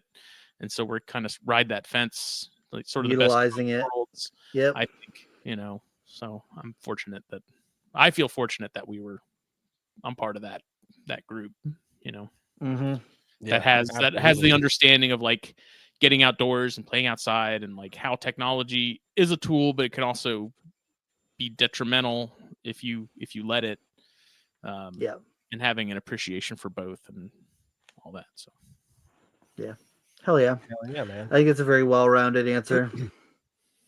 I ramble a lot. That's what podcasts are about. Right, exactly. Hell yeah. Well, if people want to check out what you've got going on, where can they find you? Where's the best place to find you? Man, I'm a hard guy to get a hold of. So the Herpetoculture Network, it's on YouTube, it's on Spotify, iTunes, all that good stuff. It's got all the different shows that we do. So there's currently the Herpetoculture Podcast, Snakes and Stogies, which we do live on Mondays. I haven't told Phil, but we're not doing one this coming Monday because I'll be out of town. Arach Nerds, which is kind of a recent one we started. That's me and Nisar. CondraCast it exists. It's still there. You can still listen to it, but it is. I've laid it to rest. Shelved. Yeah. And then Flippin' Tin, which Jake and Skylar Williams do.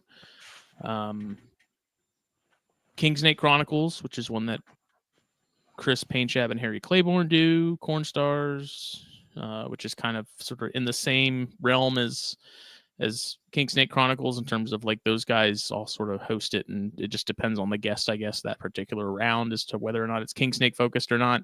So you can find that on Facebook and Instagram as well, just the Herpetoculture Network. Fulvius Apparel, again, Facebook, Instagram, fulviusapparel.com. Added some new stuff today. I got a ton of new stuff that I'm going to be adding probably this weekend. I just got to sit down and actually take the time to do it, because it does take a lot of work to get the mock-ups downloaded and formatted and all that. But I have a ton of stuff that I'm planning to drop here soon. And then Palmetto Coast Exotics. I don't really post on the Facebook page as much anymore, because I've kind of come to really not like Facebook on the business page side of things, because it's a nightmare now. Yep. So Instagram is mostly where I do a lot of the posting and stuff for that. But really any of those is the best way to get a hold of me. Hell yeah, dude. Try to pay attention to the business suite messages as much as I can. But sometimes it doesn't notify you when people have messaged you, and so I'll go and check my inbox randomly, and it's like someone messaged me about chondros like 2 months ago, and then I'm like, oh my god, I'm so sorry, I'm just now seeing this. Yeah, and feeling bad that Facebook failed to notify me about anything. I don't. That's a whole nother thing in itself. It's a whole other rabbit hole. As we say that, I'm just like quickly checking an account just to be like, did I miss anything? It's so bad. They keep adding stuff and trying to make it more convenient, and in doing that, they're only making it worse. Yeah, more complicated. What it was like 6 years ago was perfect. Like, why are you guys? You've messed it up. Just go back. Yeah. Just stop. Just stop. Knock it off. Yeah. Instagram is where it's at.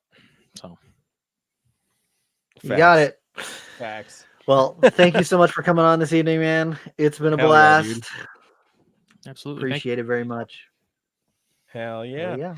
And we'll catch y'all on the next one. Bye.